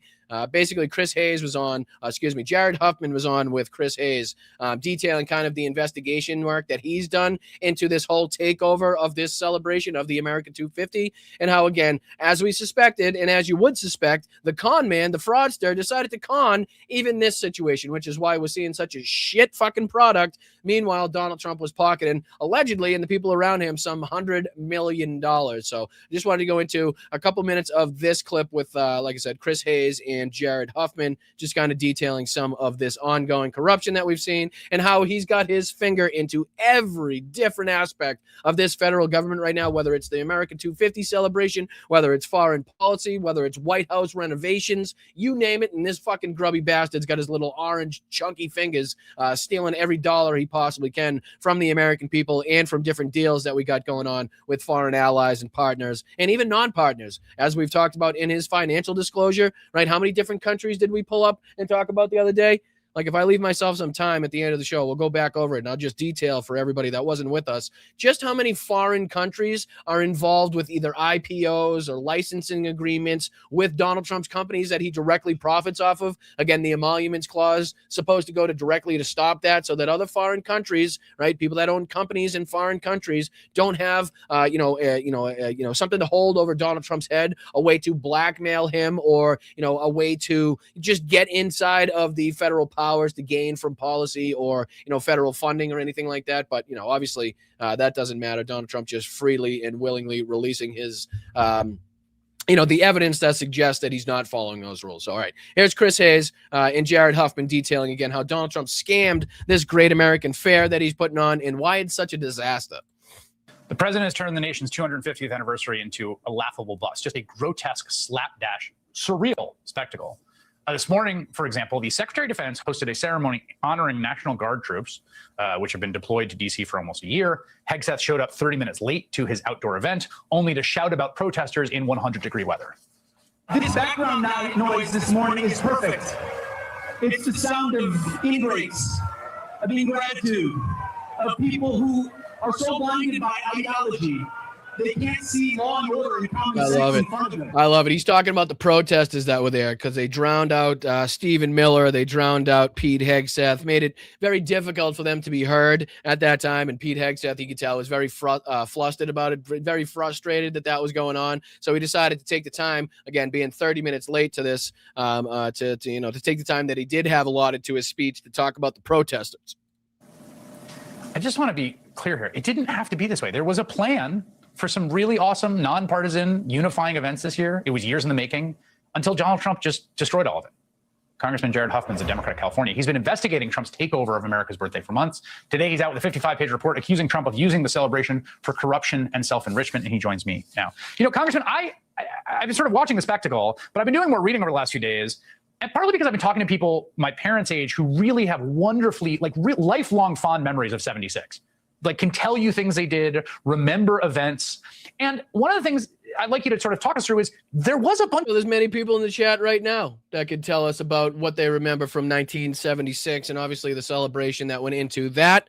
Obviously, as Chris is going to talk about here, there were, monumental projects going on. There were big, substantial projects to mark, to commemorate, to celebrate different anniversaries that this country has had. He goes on to talk about the reflecting pool, goes on to talk about different national monuments and other very, very popular things and sites that we have right now that were basically, projects for the celebration of this country, where what we're getting right now is this shitty Ferris wheel, Donald Trump's fucking triumphal arch that he's got set up, and the mock, thing that he's got there with styrofoam and shit, and a bunch of tents that have a couple chairs in it and the name of each state. Apparently, that's what we got for the 250th celebration. But it gets even deeper because obviously there's got to be some graft. There's got to be some fucking some theft. There's obviously got to be some fraud involved and some corruption if Donald Trump's got his grubby orange hands on it. So that's what Jared Huffman details here.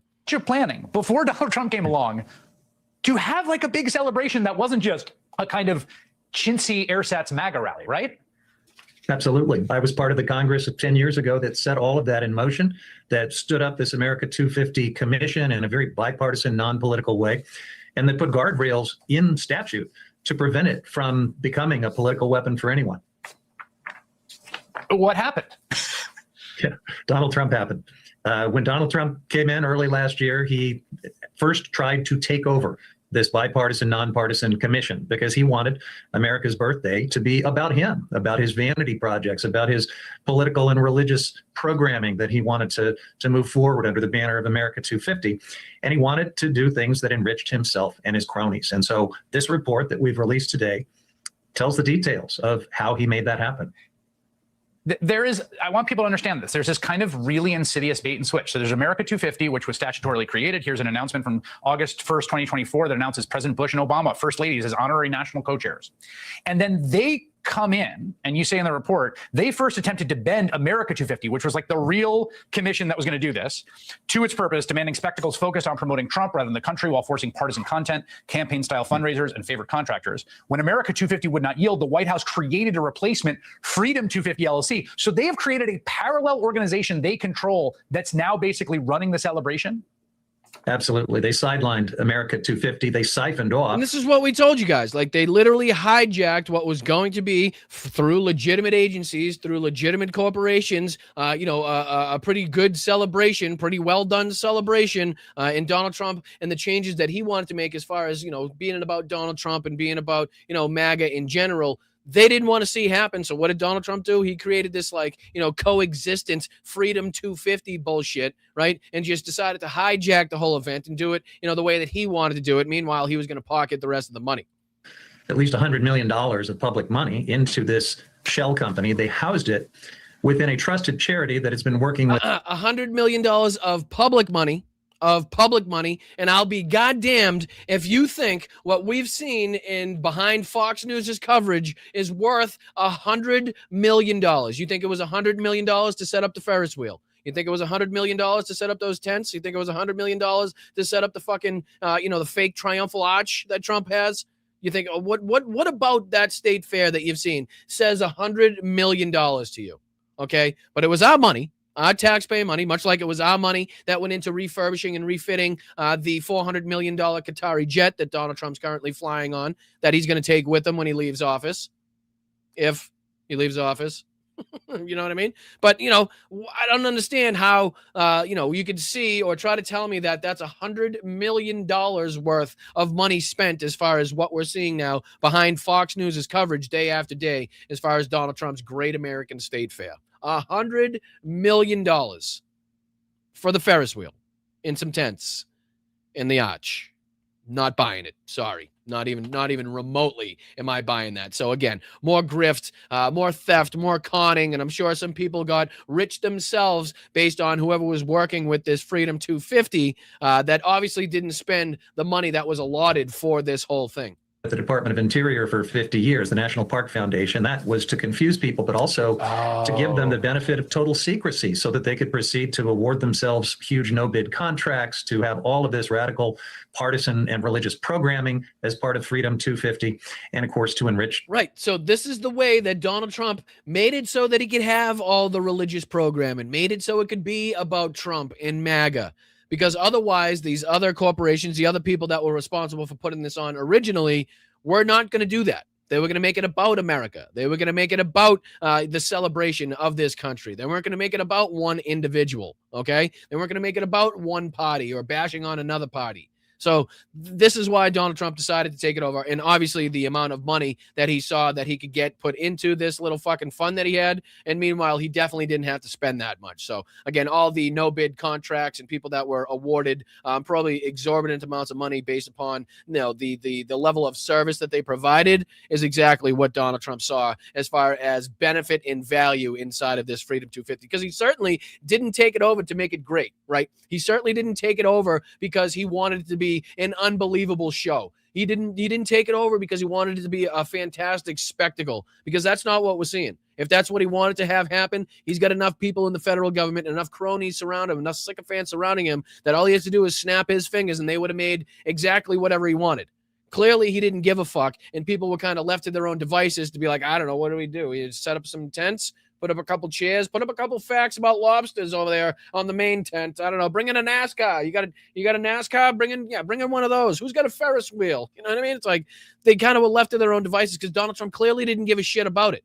It clearly wasn't enough about him. You know what I mean? It didn't gain his attention.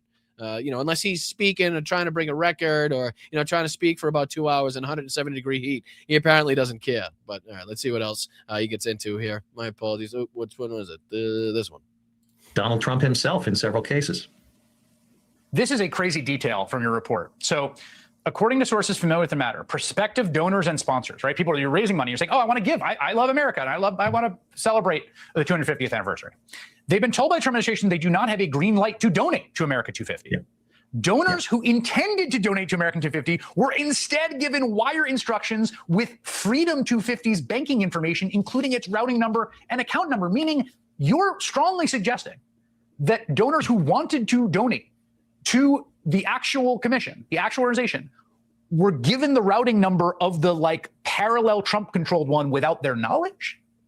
We have this from whistleblowers. And we are going to continue following through on this. So information from whistleblowers proves that not only did Donald Trump plan to hijack this event, but he actually instructed his donors not to donate to the original corporation, not to the original organization that was going to be putting this on, and actually gave them instructions and wiring information, banking information in these fucking statements, in these emails, about how they were to specifically only donate to the Freedom 250 and not the, not the original one. I'm getting them both mixed up at this point because I'm going back and forth. But I mean, it's unbelievable. Don't donate to the legitimate organization that's supposed to be putting this on. That was actually going to put on, a real and true celebration of the 250th anniversary of this country. You can only donate to my Trump-backed Freedom 250. And here's the information. Here's the banking information to do so.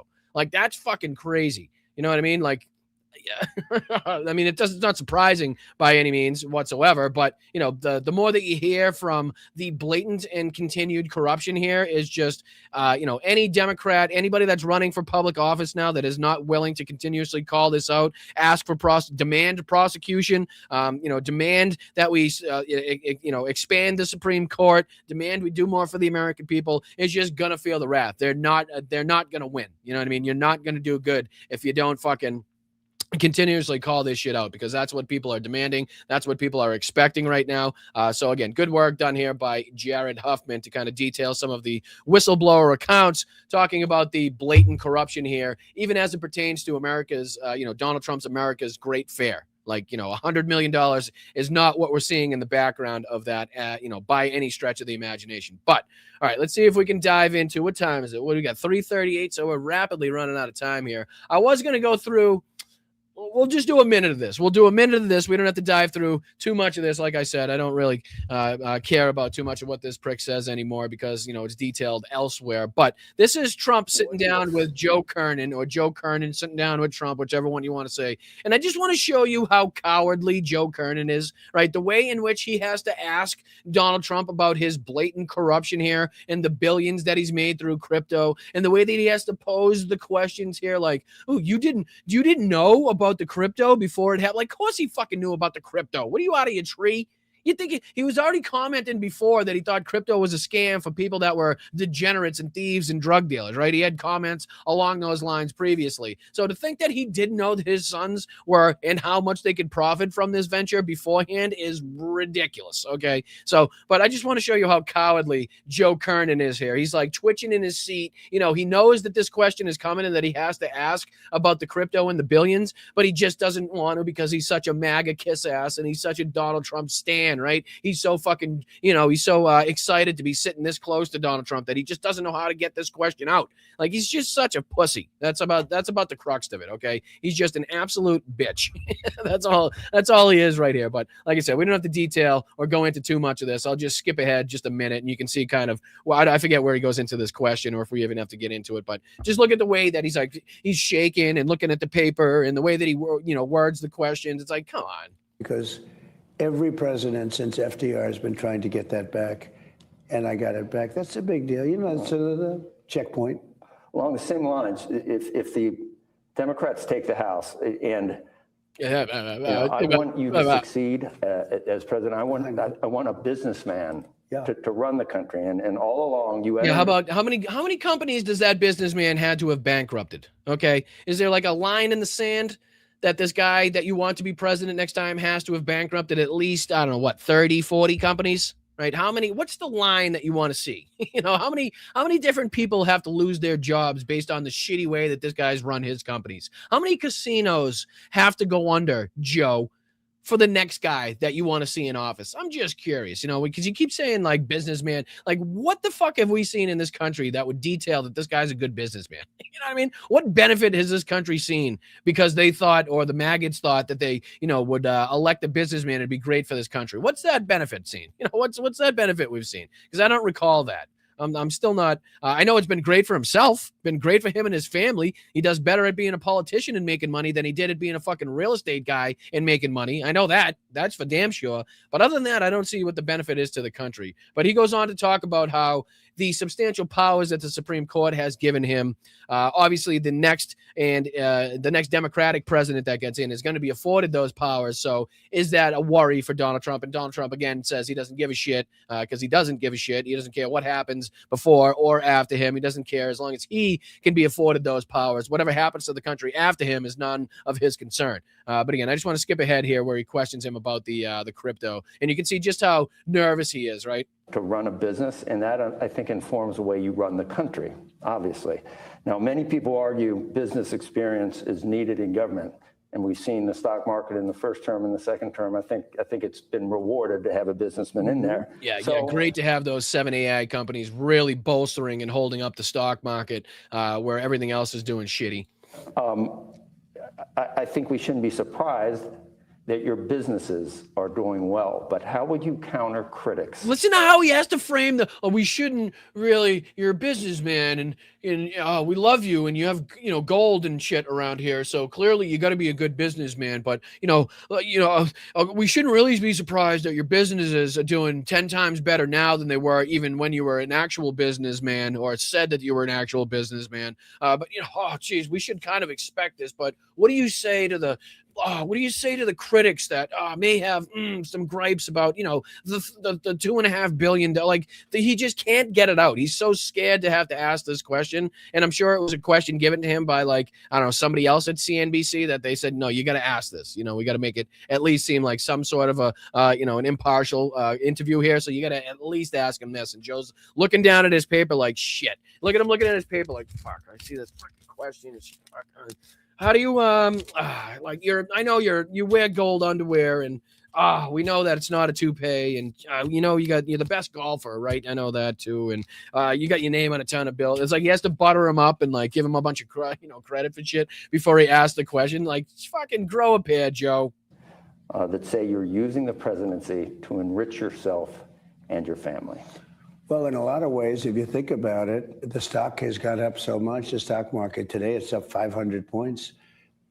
It's up to almost. So he immediately tries to obfuscate. Like I said, we don't have to get into too much of this. I just kind of wanted to show you how scared Joe Kernan was based on his sycophancy of Donald Trump to ask him about anything related to his ongoing corruption. But Donald Trump immediately tries to obfuscate to the stock market. The stock market's not the reason and why he created fucking crypto. Okay. The stock market isn't why he was able to profit $2.2 or $2.4 billion and probably 10 times more than that based upon what we don't know. Like, it's not that. It's the ongoing fraud and corruption. It's the fake fucking NFTs and the fake crypto bullshit and the fake fucking Bitcoins and this coin and your coin and this coin and Patriot coin and Freedom coin and whatever the fuck coin that he had going on. And then everybody else, all of his cronies being like, yeah, let's give me some of that. I'll put in 10 million. You put in 10 million. You put in 5. We'll sell it to all the fucking MAGA morons, right? And then when my stock's up to about 100 million, we'll get out of that. We'll pull the rug out and they can lose their shirts. That's exactly what the fuck happened. So nothing to do with the stock market whatsoever, but that's what he wants to talk about. That's what he's trying to say. Well, of course, I got money in the stock went up. That's why I made. No, that's not why you profited $2.4 billion as president. Okay. We can see in your financial disclosure, you disclosed it. You dickhead. Like, what are you fucking? But again, that was just Joe Kernan shit in his drawers, being like, how am I going to ask this question? All right, let's dive into the night that Ukraine had last night. Pretty successful night as for strikes inside of Russia and occupied parts of Ukraine themselves, whether Crimea or the Donetsk or Luhansk. So I just want to play a quick couple minutes of this professor video. And he says significant strike on Russian aviation. Apparently there was some Russian aircraft that were targeted as well. So again, we got this, and then I want to close out on this video, which is pretty well done here by PPR Global. I don't know if I've played one of their videos before. I think I have on the channel. Not 100% sure. But they just go into a little bit more detailing the Flamingo missile from Ukraine and obviously the devastating impacts that it has because of the warhead. I think it's about 1,000-pound warhead that it carries on it. But obviously the how much it terrifies Russians, where they've been able to, and pretty recently, seen these Flamingo missiles flying rather clearly by their windows.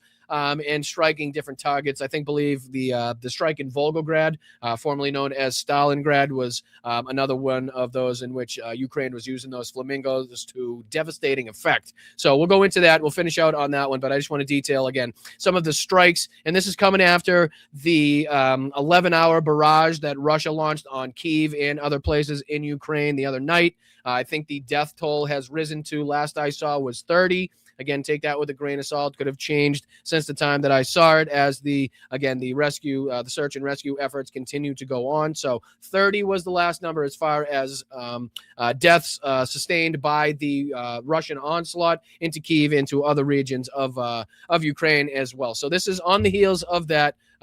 Ukraine striking back. They also struck back that night that I detailed yesterday on the show. So not to make it seem like it was a one-sided effort, but again, the Ukrainians not giving up, clearly not showing any signs of slowing down based upon the Russian attacks on Kyiv. And I just want to detail some of their effective strikes that we've seen over the last, I think, 24, 48 hours is typically the area in which we talk about here. So, all right, let's dive into it again. Shout out to the professor for this video detailing the significant strikes on Russian aviation. And this is titled Ukraine had a great night. So Slava Ukraine, Heroyam Slava. Thank you so much for supporting everything that we're passionate about here at this channel. Again, whether it's supporting the Help 99, 69 Sniffer Brigade campaign, whether it's helping our buddy out Tom with his campaign with these sunflower t-shirts to help out the Misto Dobra, which is the biggest, I believe, orphanage inside of Ukraine, or at least one of the biggest orphanages inside of Ukraine. So a lot of great things that we're trying to be partnered up with. We're trying to give back trying to do that much. So, all right, let's dive into this. If you could hit that like button, subscribe to the channel, all free things that you could do to help this channel. And again, there's a Venmo up in the corner. Thank you to everybody reaching out with the super chat or a super sticker in the chat. Stick around to the end of the show, and we definitely go over all of those. Thank everybody. Give everybody their moment in the spotlight for contributing and making sure that this channel continues to grow. So much appreciated. Let's get into a couple minutes of this, detailing again Ukraine having another great night.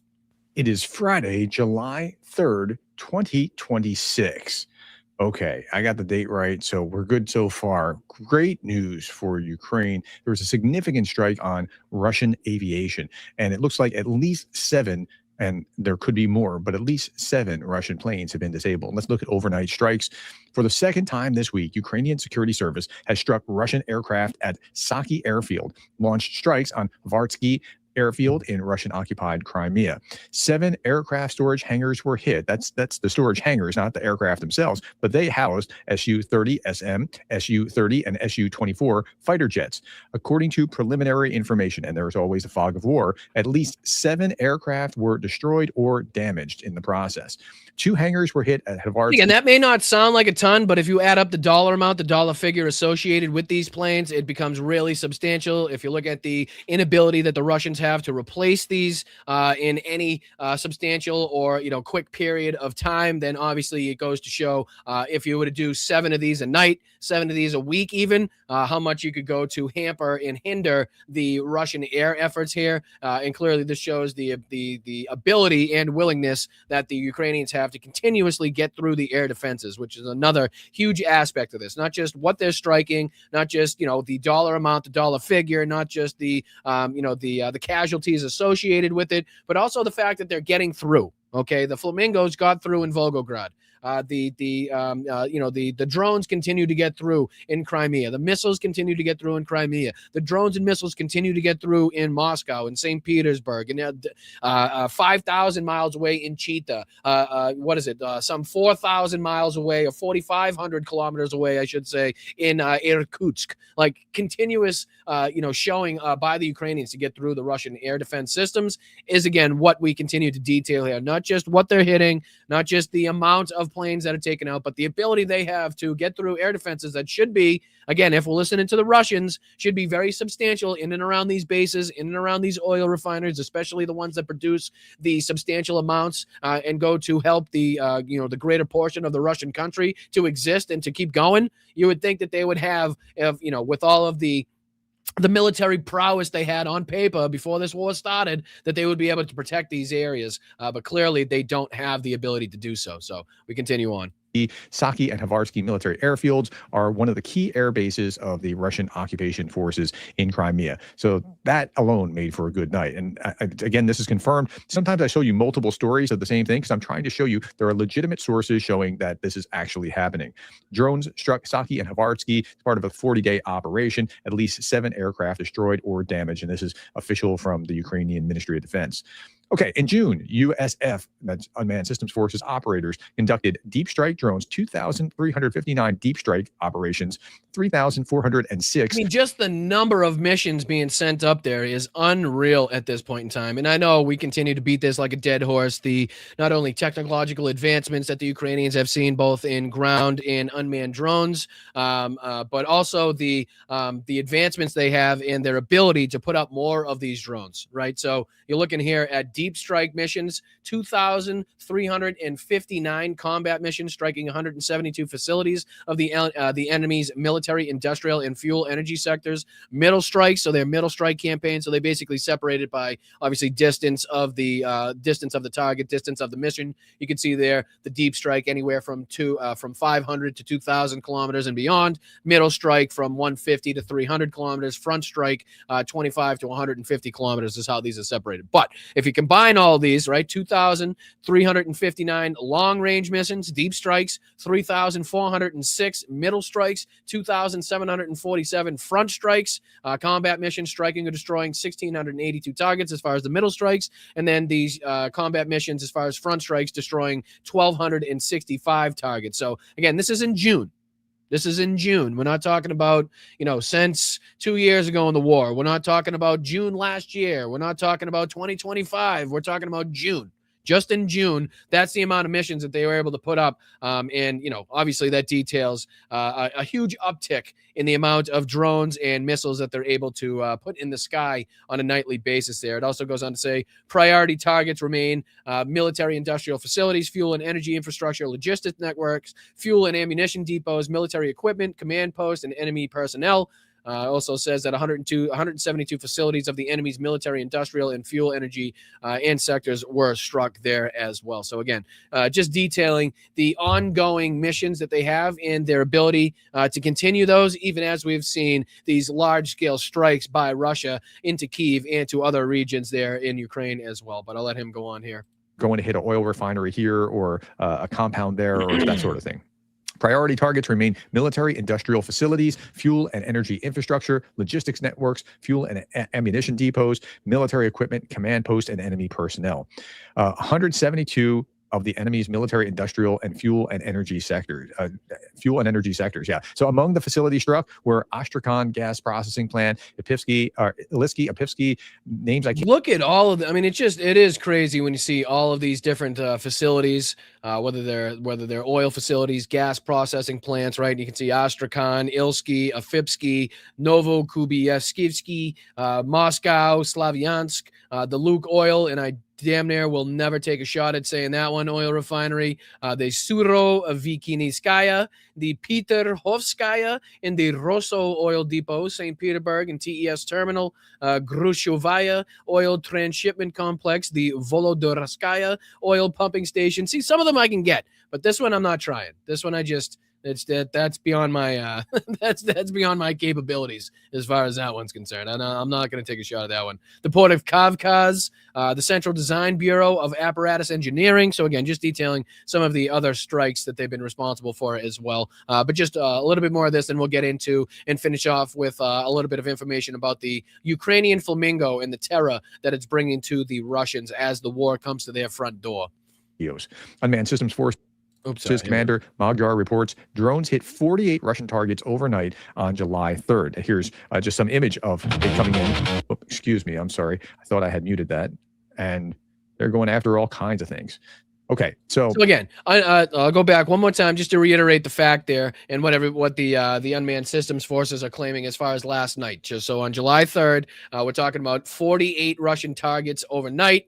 Magyar reports that their drones hit 48 separate targets on July 3rd in Russia's operational depth. The list of targets included the Tor M2 air defense system near Smirnove in Zaporizhia region, 9 power substations across Crimea, and the Klutsky gas compressor station.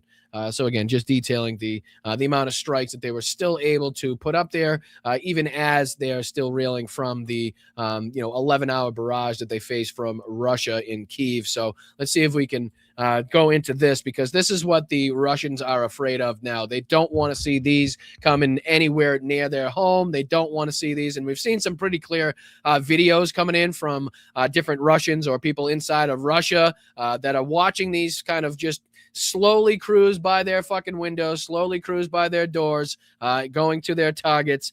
So let's see if we can just detail, like I said, shout out to and credit going to PPR Global for this video. And it's titled Ukraine's $500,000 Flamingo missile just did something devastating to Putin's $100 billion industry. So what do you say if we can get into, and we'll finish off with a couple minutes of this. Much appreciated. Slava Ukraini, Heroyam Slava, for everybody supporting this and supporting the Ukrainians and the Ukrainian military in their fight. So again, this is just detailing a little bit of information on their Flamingo missile and why the Russians are so terrified of this device.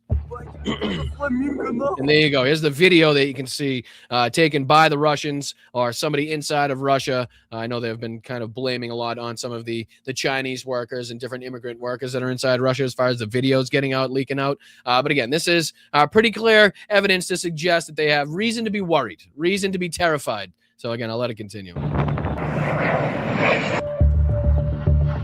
Ukraine is no longer trying to win this war on the map.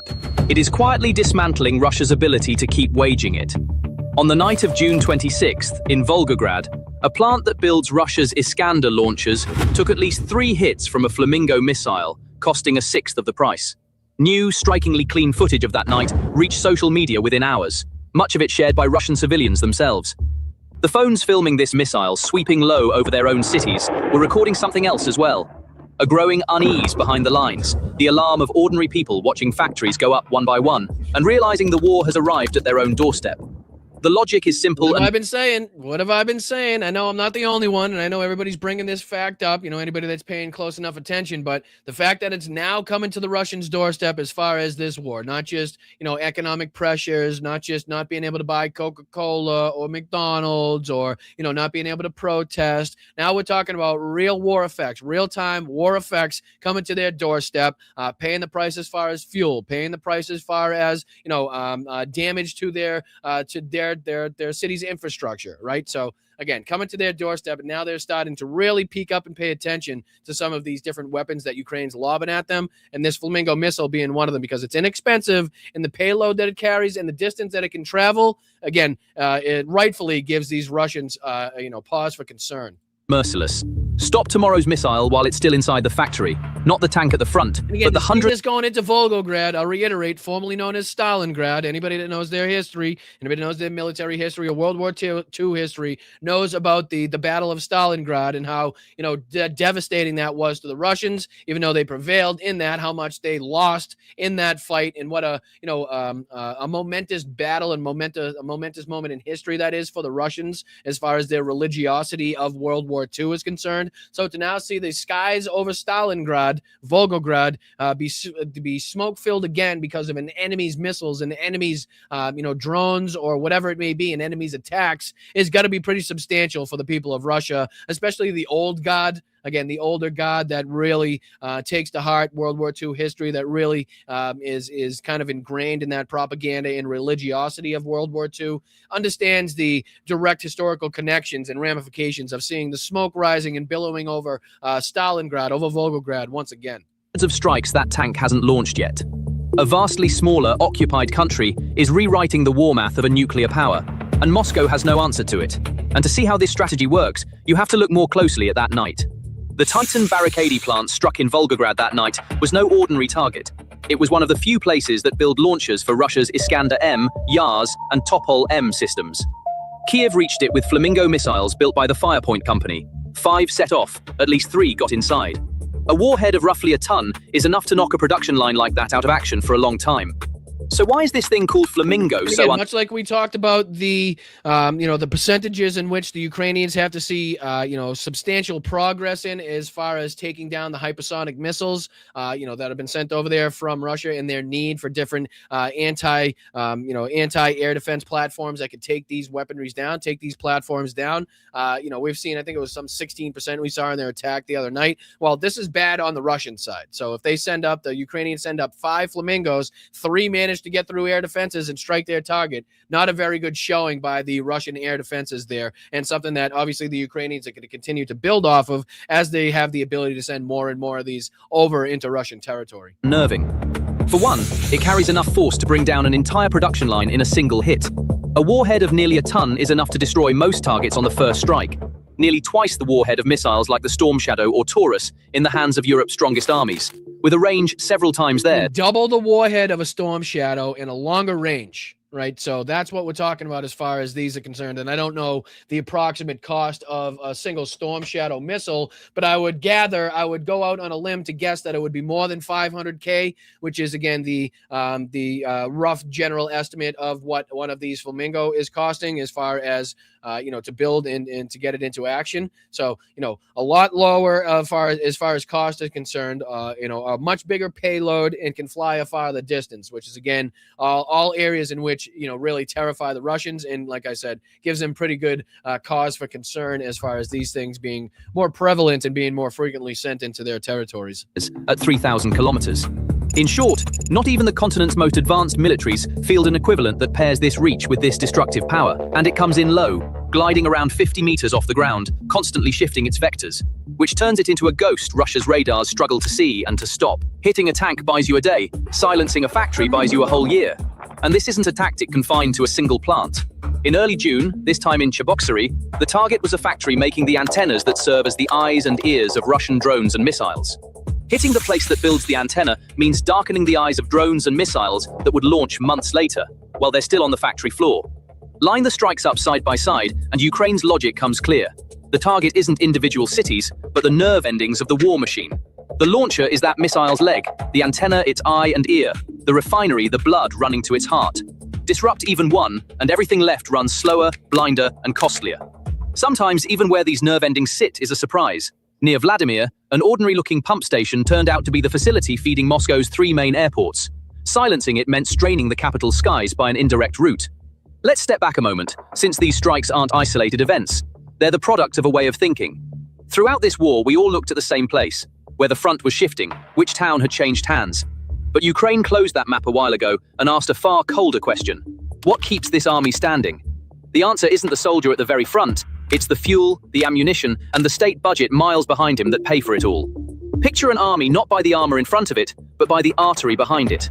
So they're going after the ability to actually conduct this war. So also continuing to make the Russians go through the meat grinder on the front, while also going after, again, the bloodline, the thing that is most important, or the things that are most important to the ability of the Russian military to continue to persist and to continue this war, which is, again, the fuel that they need, obviously the the equipment and the components to all of the missiles and the drones and everything that they need. So if you can hit those factories, if you can take out the processing, if you can take out the production, then clearly that's going to have an effect on the frontline troops in the war overall. So that's what they've noticed, that's what they've recognized, and that's why they've developed this ability to continuously hit these things at the same time that they're fighting off the Russians and doing a hell of a job doing so on the front lines as well. So it just goes to show exactly what we're looking at in real time. These are the goals, the stated goals, and they seem to be achieving those goals at a pretty dramatic rate as far as, again,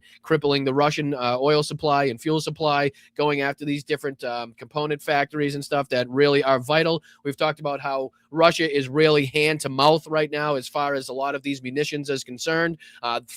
They go right from being built from the factories to going right out to the front to being used without being tested, without having time to actually sit around in a stockpile, because they need those right then. They don't have the ability or the stockpiles now to just kind of, build these things and have them sit around. They go right to being used, again, without being tested, without figuring out if they work, which is why we've seen so many of their, errant missiles that we've talked about. So, just another minute of this to kind of drill this home even further, and then I'll let you guys go. That artery is what Kiev set out to hit.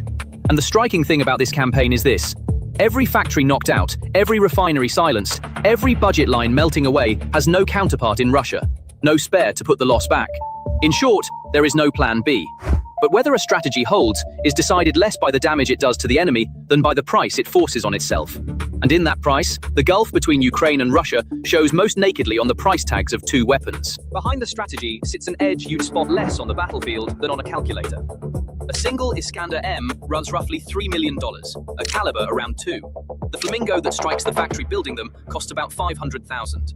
It's home. So again, just to see the benefit there in cost, right? So for every one of them, they're spending $3 million. Every single one of these Flamingos is a fraction of the cost, a percentage of the cost there at $500,000. So again, winning on that front as well. So any way that they could possibly put up a longer range missile with carrying a bigger payload at a lower cost, they've been able to figure out how to do. So again, this is why they're on the forefront at a lot of these instances, a lot of these different technological advancements, whether it be with drones or missiles here.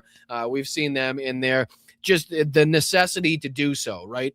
The necessity to change their tactics, the necessity to get around whatever the Russians are doing. You know what I mean? That's what war is. It's the cat and mouse game of technological advancements.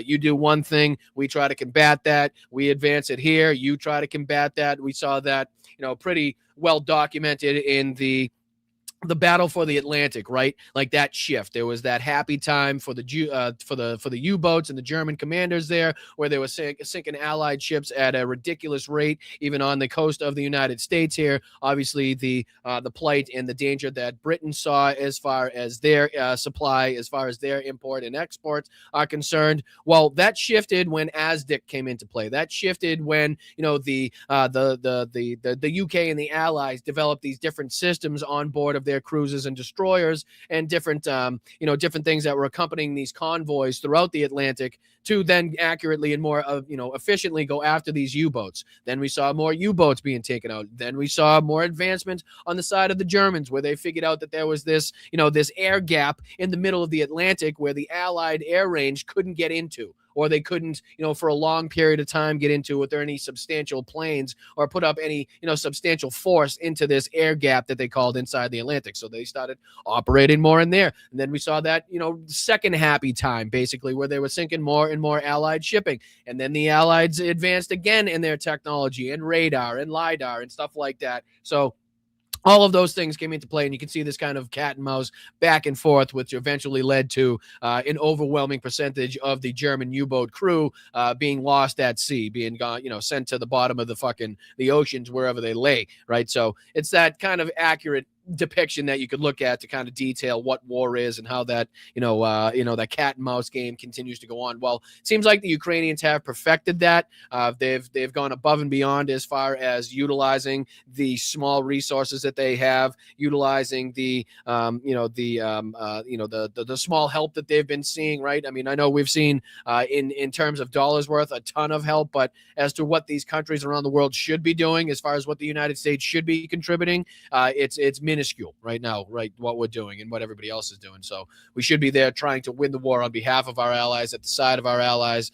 Instead, we got Donald Trump trying to make it more and more difficult for the Ukrainians to get the aid and assistance they need from the United States. You got Pete Hegseth and the Pentagon holding back some $400 million that was already supposed to be sent over there for beneficial use by the Ukrainians, whatever it may be. All of these things and all of these wrenches they've thrown in the wheels, in the gears of the relationship between the United States and Ukraine fighting this war against Russia. So very much appreciate you guys sticking with me today. Let's get into thanking some people on the Venmo side of things. As always, if you're just watching the show for the first time or you're joining us for the first time here, stick around to the end of the show. At the end of every show, we go through all of the super chats, all of the Venmo contributions, everybody that reached a milestone. We thank you, congratulate you, show our appreciation, show how grateful we are for you guys supporting this community. Again, this is an independent channel.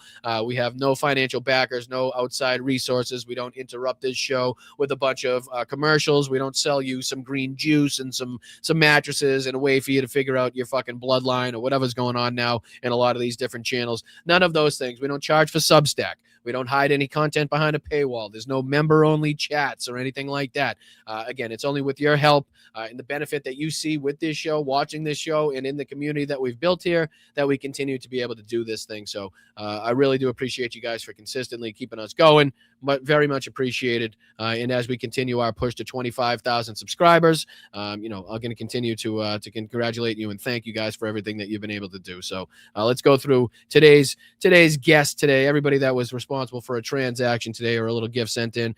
Starting off today, Jenny Faye. Let's go, Jenny Faye. Very much appreciated for you. Jenny Faye and Corey, been longtime supporters of the show. Very much appreciate everything that they've done for the show. It was fantastic getting the opportunity to meet you guys as well. Hopefully we can do that again sooner rather than later.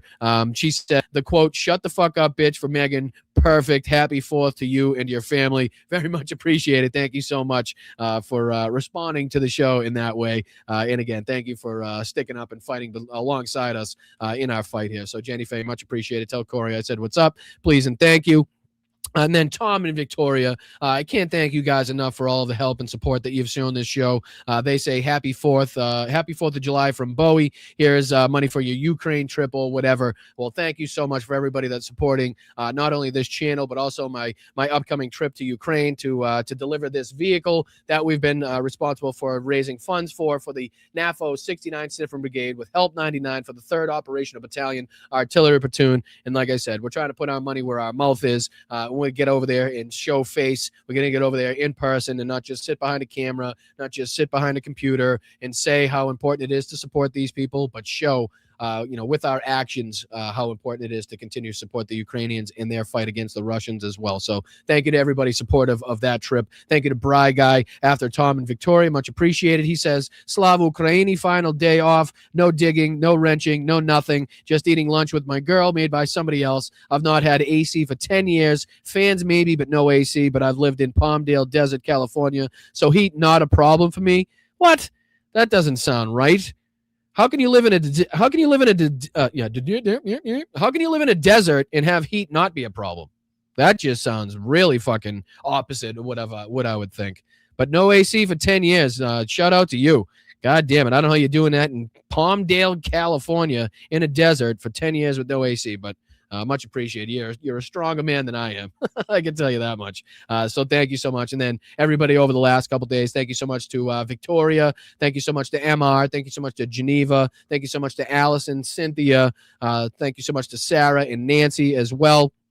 Kathy and Nina, Damon, everybody who's contributed to this channel over the last couple days. Yakov, Karen and Roger, Cedri, everybody. Thank you so very, very much for everything that you've been responsible for. I hope I got enough signed over here. I think I caught enough of them in the chat. Again, if there's any mods or if Tiff is around to kind of yell at me for anybody that I miss as far as people in super chats over here, please let me know who I'm missing. So I try to catch it out of the corner of my eye, but it's difficult to do so for all of them. But starting off today is Carol. Thank you so much, Carol, for the 5 gifted memberships. Very much appreciated. Always love seeing the community get involved. That means that 5 fantastic people in the chat now get a Boston Brian membership for a free month because of how fantastic Carol is. So please make sure we're reaching out to Carol, thanking her. W's in the chat for Carol. Thank you so much. Let's go, brother. Let's fucking go, Alex. I appreciate you, brother. Thank you. He says, friend of the show, Brian Adams, dropped a mixtape today with all of his protest songs. I have a reaction to it on my channel. Happy 4th, y'all. Brian Andrews been on the show here before. It was a pleasure to get to talk to him. His music's really been blowing up, so appreciate Devil's Advocates Productions here, as he's known on YouTube. Check out his channel and check out the reaction to Brian Andrews' mixtape if you can. Much appreciated for the contributions as well. Good to see you here. Thank you so much to Bry Guy over here as well. Let's go. He says, thank God AI with hell is painful. Slava Ukraine. I know. A lot of people, it's either for you or it's not for you. I know a lot of the technological talk, right? But again, I appreciate you, and I do appreciate Hal trying to educate everybody to the nuances and the ins and outs of AI, along with Rob over there. So again, but to each their own. But Brad Guy, very much appreciated for joining us over here. Thank you for the $2 contribution. Carol's back at it again. Been a member for 12 months. Let's go. Keeping chill. I hope everybody's keeping chill. I'm still seeing 99 on 99 degrees on the computer here, so we haven't hit that 100-degree mark yet as far as the computer is concerned. So we're staying cool. We're at that really brisk and cool 99 degrees here in the Boston area. But Carol, hope the AC is cranking with you. Very much appreciated for your contributions and your loyalty here in the show. Thank you so much for being here for a year as far as being a member. Very much appreciated. And then DPD, thank you so much for the $50 contribution. Much appreciated. And thank you for your comments again. Even though I disagreed with some of the comments and agreed with the first half, it has to be said. I do very much appreciate everything that you're responsible for in the show and making sure that we continue to grow. It's definitely noticed and it's definitely appreciated. So very much appreciated. Hope you have a wonderful, wonderful day and a happy 4th of July weekend. Thank you to Jeff for the $10 contribution. Freedom 250 is Trump's lane. I like the Freedom 250. That's more fitting. Definitely more fitting for what we're seeing. But Jeff, again, happy 4th, brother. Happy 4th to everybody in the chat as well. Hope you guys have a great weekend. Whatever you're doing, wherever you're celebrating. If you're celebrating, be careful with the fireworks, please. Thank you, Colleen, for the $5 for all pet parents dealing with the terror of fireworks for your fur babies tonight and this weekend. Very much appreciated. I think everybody that's had a dog definitely knows. Oh, I missed one. No way. Hold on. Time out. Tiff sending in here saying that I missed $100 super chat. So that means, oh, here it is. I got you, John. I'm going to scroll back till I find you.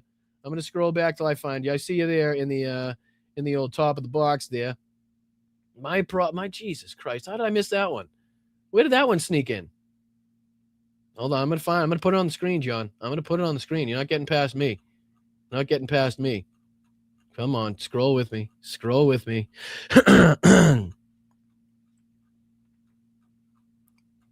Where is it? How long ago was it? How the hell did I miss that one? Well, John, either way, thank you so goddamn much. And I'm going to scroll here. I do see it up in the corner, so I definitely know Tiff's not lying to me. But thank you so much for that $100 contribution. Very, very much appreciated. Very substantial, far and away anything that we asked for in this channel. So very well going above and beyond anything required of you, John. So thank you so much. Nope, the last one I saw was Jeff. I must have missed it. I don't know how the hell I did that one. So my apologies. Oh, there it is right there. I see it. There we go. Let's go, John. Much appreciated. He says your trip to Ukraine, safe travels. Let's go, John. Shout out to you. Very much appreciated. And I did get the DPD 50 Tiff. unless there was another one that was sent in afterwards, and I'm missing one. But that's kind of like my fear on this is missing somebody that contributed to the channel. So thank you so much to DPD for the 50 that I definitely saw and put on the screen. And if there was another one, thank you so much. So sorry that I missed it. But again, hopefully it'll show up on the next one. But thank you so much to John and everybody else that has been responsible for keeping this channel going. Colleen, Jeff, DPD, Carol, Brian. Thank you so much to Carol again for your gifted memberships as well. So all right, Tiff says I got them all. Much appreciated, Tiff. Thank you for your help and keeping me on track here. Again, as StreamYard's making this, I think it was an update.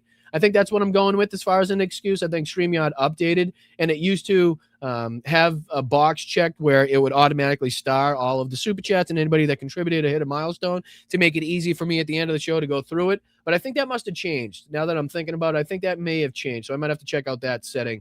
That way I don't forget anybody and miss anybody that contributed to the show. So thank you, everybody. Thank you, Tiff, for keeping me up to speed. Thank you, John. Thank you, DPD, and everybody else that's been responsible for supporting this channel, this community, and everything that we're passionate about and all the things that we support here. So Slava Ukraine, Heroyam Slava.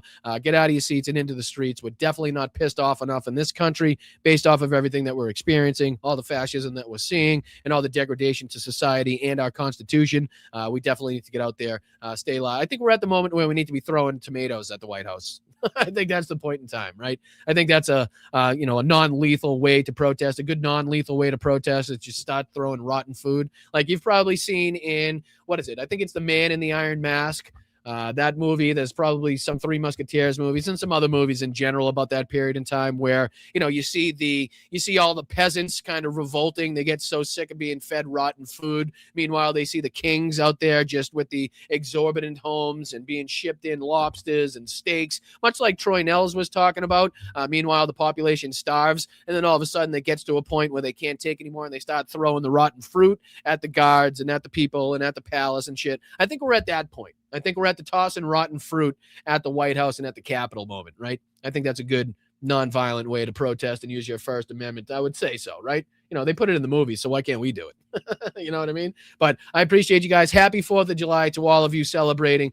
Make sure you guys stay cool, drink a lot of water, be careful with the fireworks. And as Colleen said, hopefully everybody dealing with, those pet problems as far as fireworks is concerned has an okay weekend. I know it's not going to be a good weekend for any of the fur baby parents, but, hopefully it's not as bad as it can be. So love you guys. Appreciate you guys. Make sure you hit that like button on the way out. Subscribe to the channel. Thank you to everybody contributing. Thank you to everybody supportive of the channel and making sure that we're able to do this. No, did I get it wrong? Shit, my bad. Don't correct me. Don't correct me. I don't remember what I said now, but I probably got it wrong. But thank you so much. Thank you to Pam. Thank you to Karen. Thank you to Carol. Very much appreciated. Thank you, IJ. Thank you, Ellen. Thank you, Damon. Thank you, everybody. Thank you, Mark. Thank you, Debbie. Thank you, Tiff. Thank you, Wes. Moms, good to see you. Thank you to RP. Thank you to Goa. Or is that Go Accordo? Go Accord Go. Go Accord Go. Okay, I got that one. Sometimes it's not easy to get these screen names in 2 seconds. Thank you to Independent. Thank you to Luck Dragon. Thank you to Forever Young. T. Kangas, I see you over there on Twitch. Much appreciated. Make sure you hit that like button on the way out, and I'll see you guys on Sunday. That'll be probably an extended show because you guys are deserving and you guys hit the goals the other night. So we'll see if we can put together a nice long show for you guys on Sunday. So, all right, hit that like button on the way out. My name's Brian. I appreciate you guys. This is the Blunt Politics Podcast. And the next time we're on a Sunday, if you could join us, that would be fantastic. Otherwise, have a wonderful, happy 4th of July weekend. And be safe out there. All right, be safe. Love you.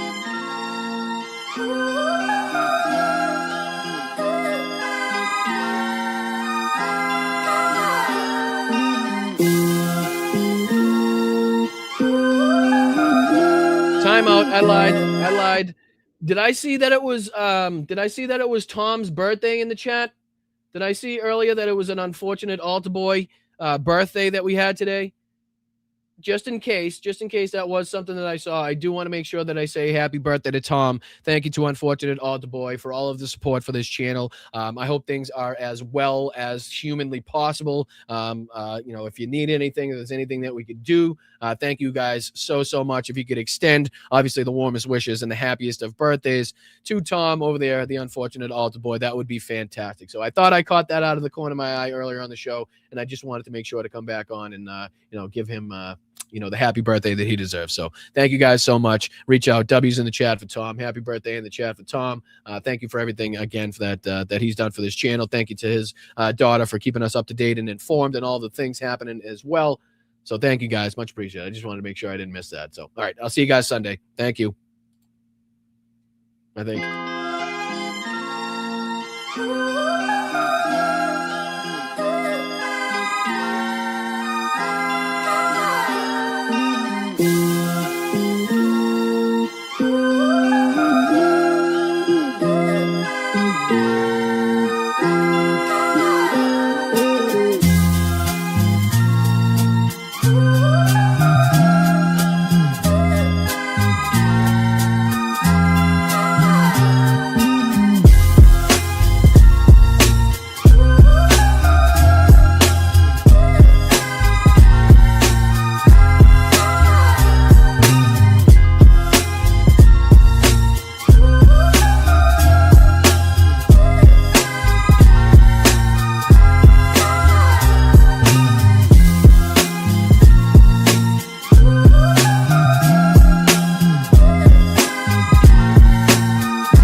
Вітаю, Бостон Брайан. Мій позивний танцор. Я представник 72-ї бригади. Дякую тобі і твоїм підписникам за цей донат, за цю чудову машину, яка буде нас возити усіх на позиції, захищати Україну і наближати перемогу. Разом усі до перемоги. Дякую.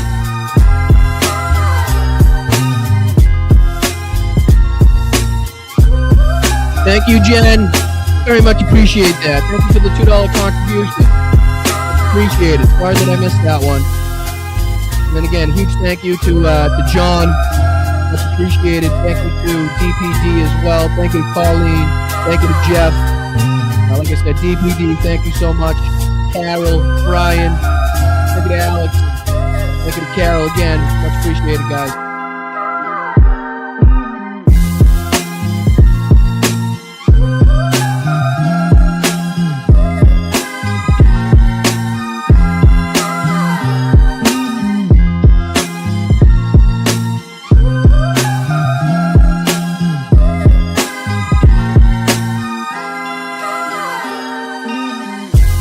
Yes, you have, Wes.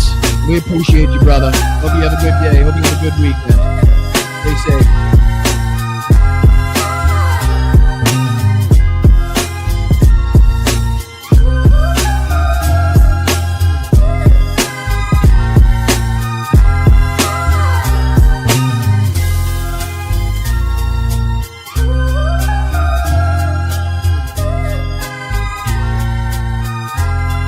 Вітаю, Бостон Брайан. Мій позивний танцор. Я представник 72-ї бригади. Дякую тобі і твоїм підписникам за цей донат, за цю чудову машину, яка буде нас возити усіх на позиції, захищати Україну і наближати перемогу. Разом усі до перемоги. Дякую.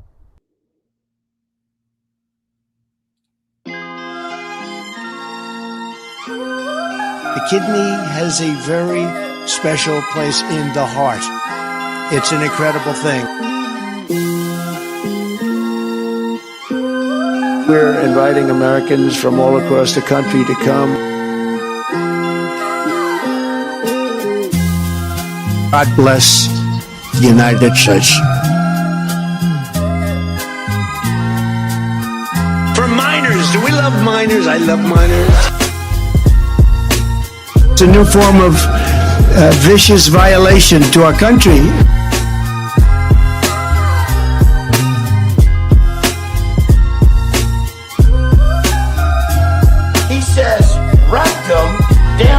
Killed him. Taking him back to Nevada where he's wanted for banging horses. Never fight uphill, me boys, never fight uphill. They were fighting uphill. He said, wow, that was a big mistake. He lost his great general. And they were fighting, never fight uphill, me boys, but it was too late. You're a nation that just recently heard that Saudi Arabia and Russia will repeat.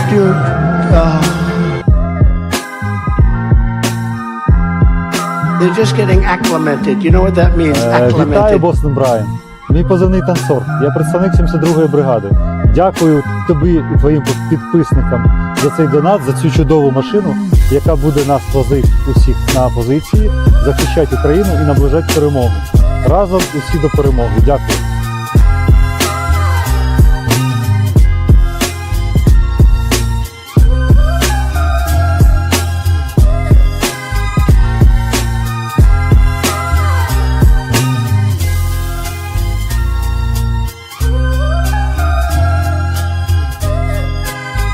Water coming here is dead.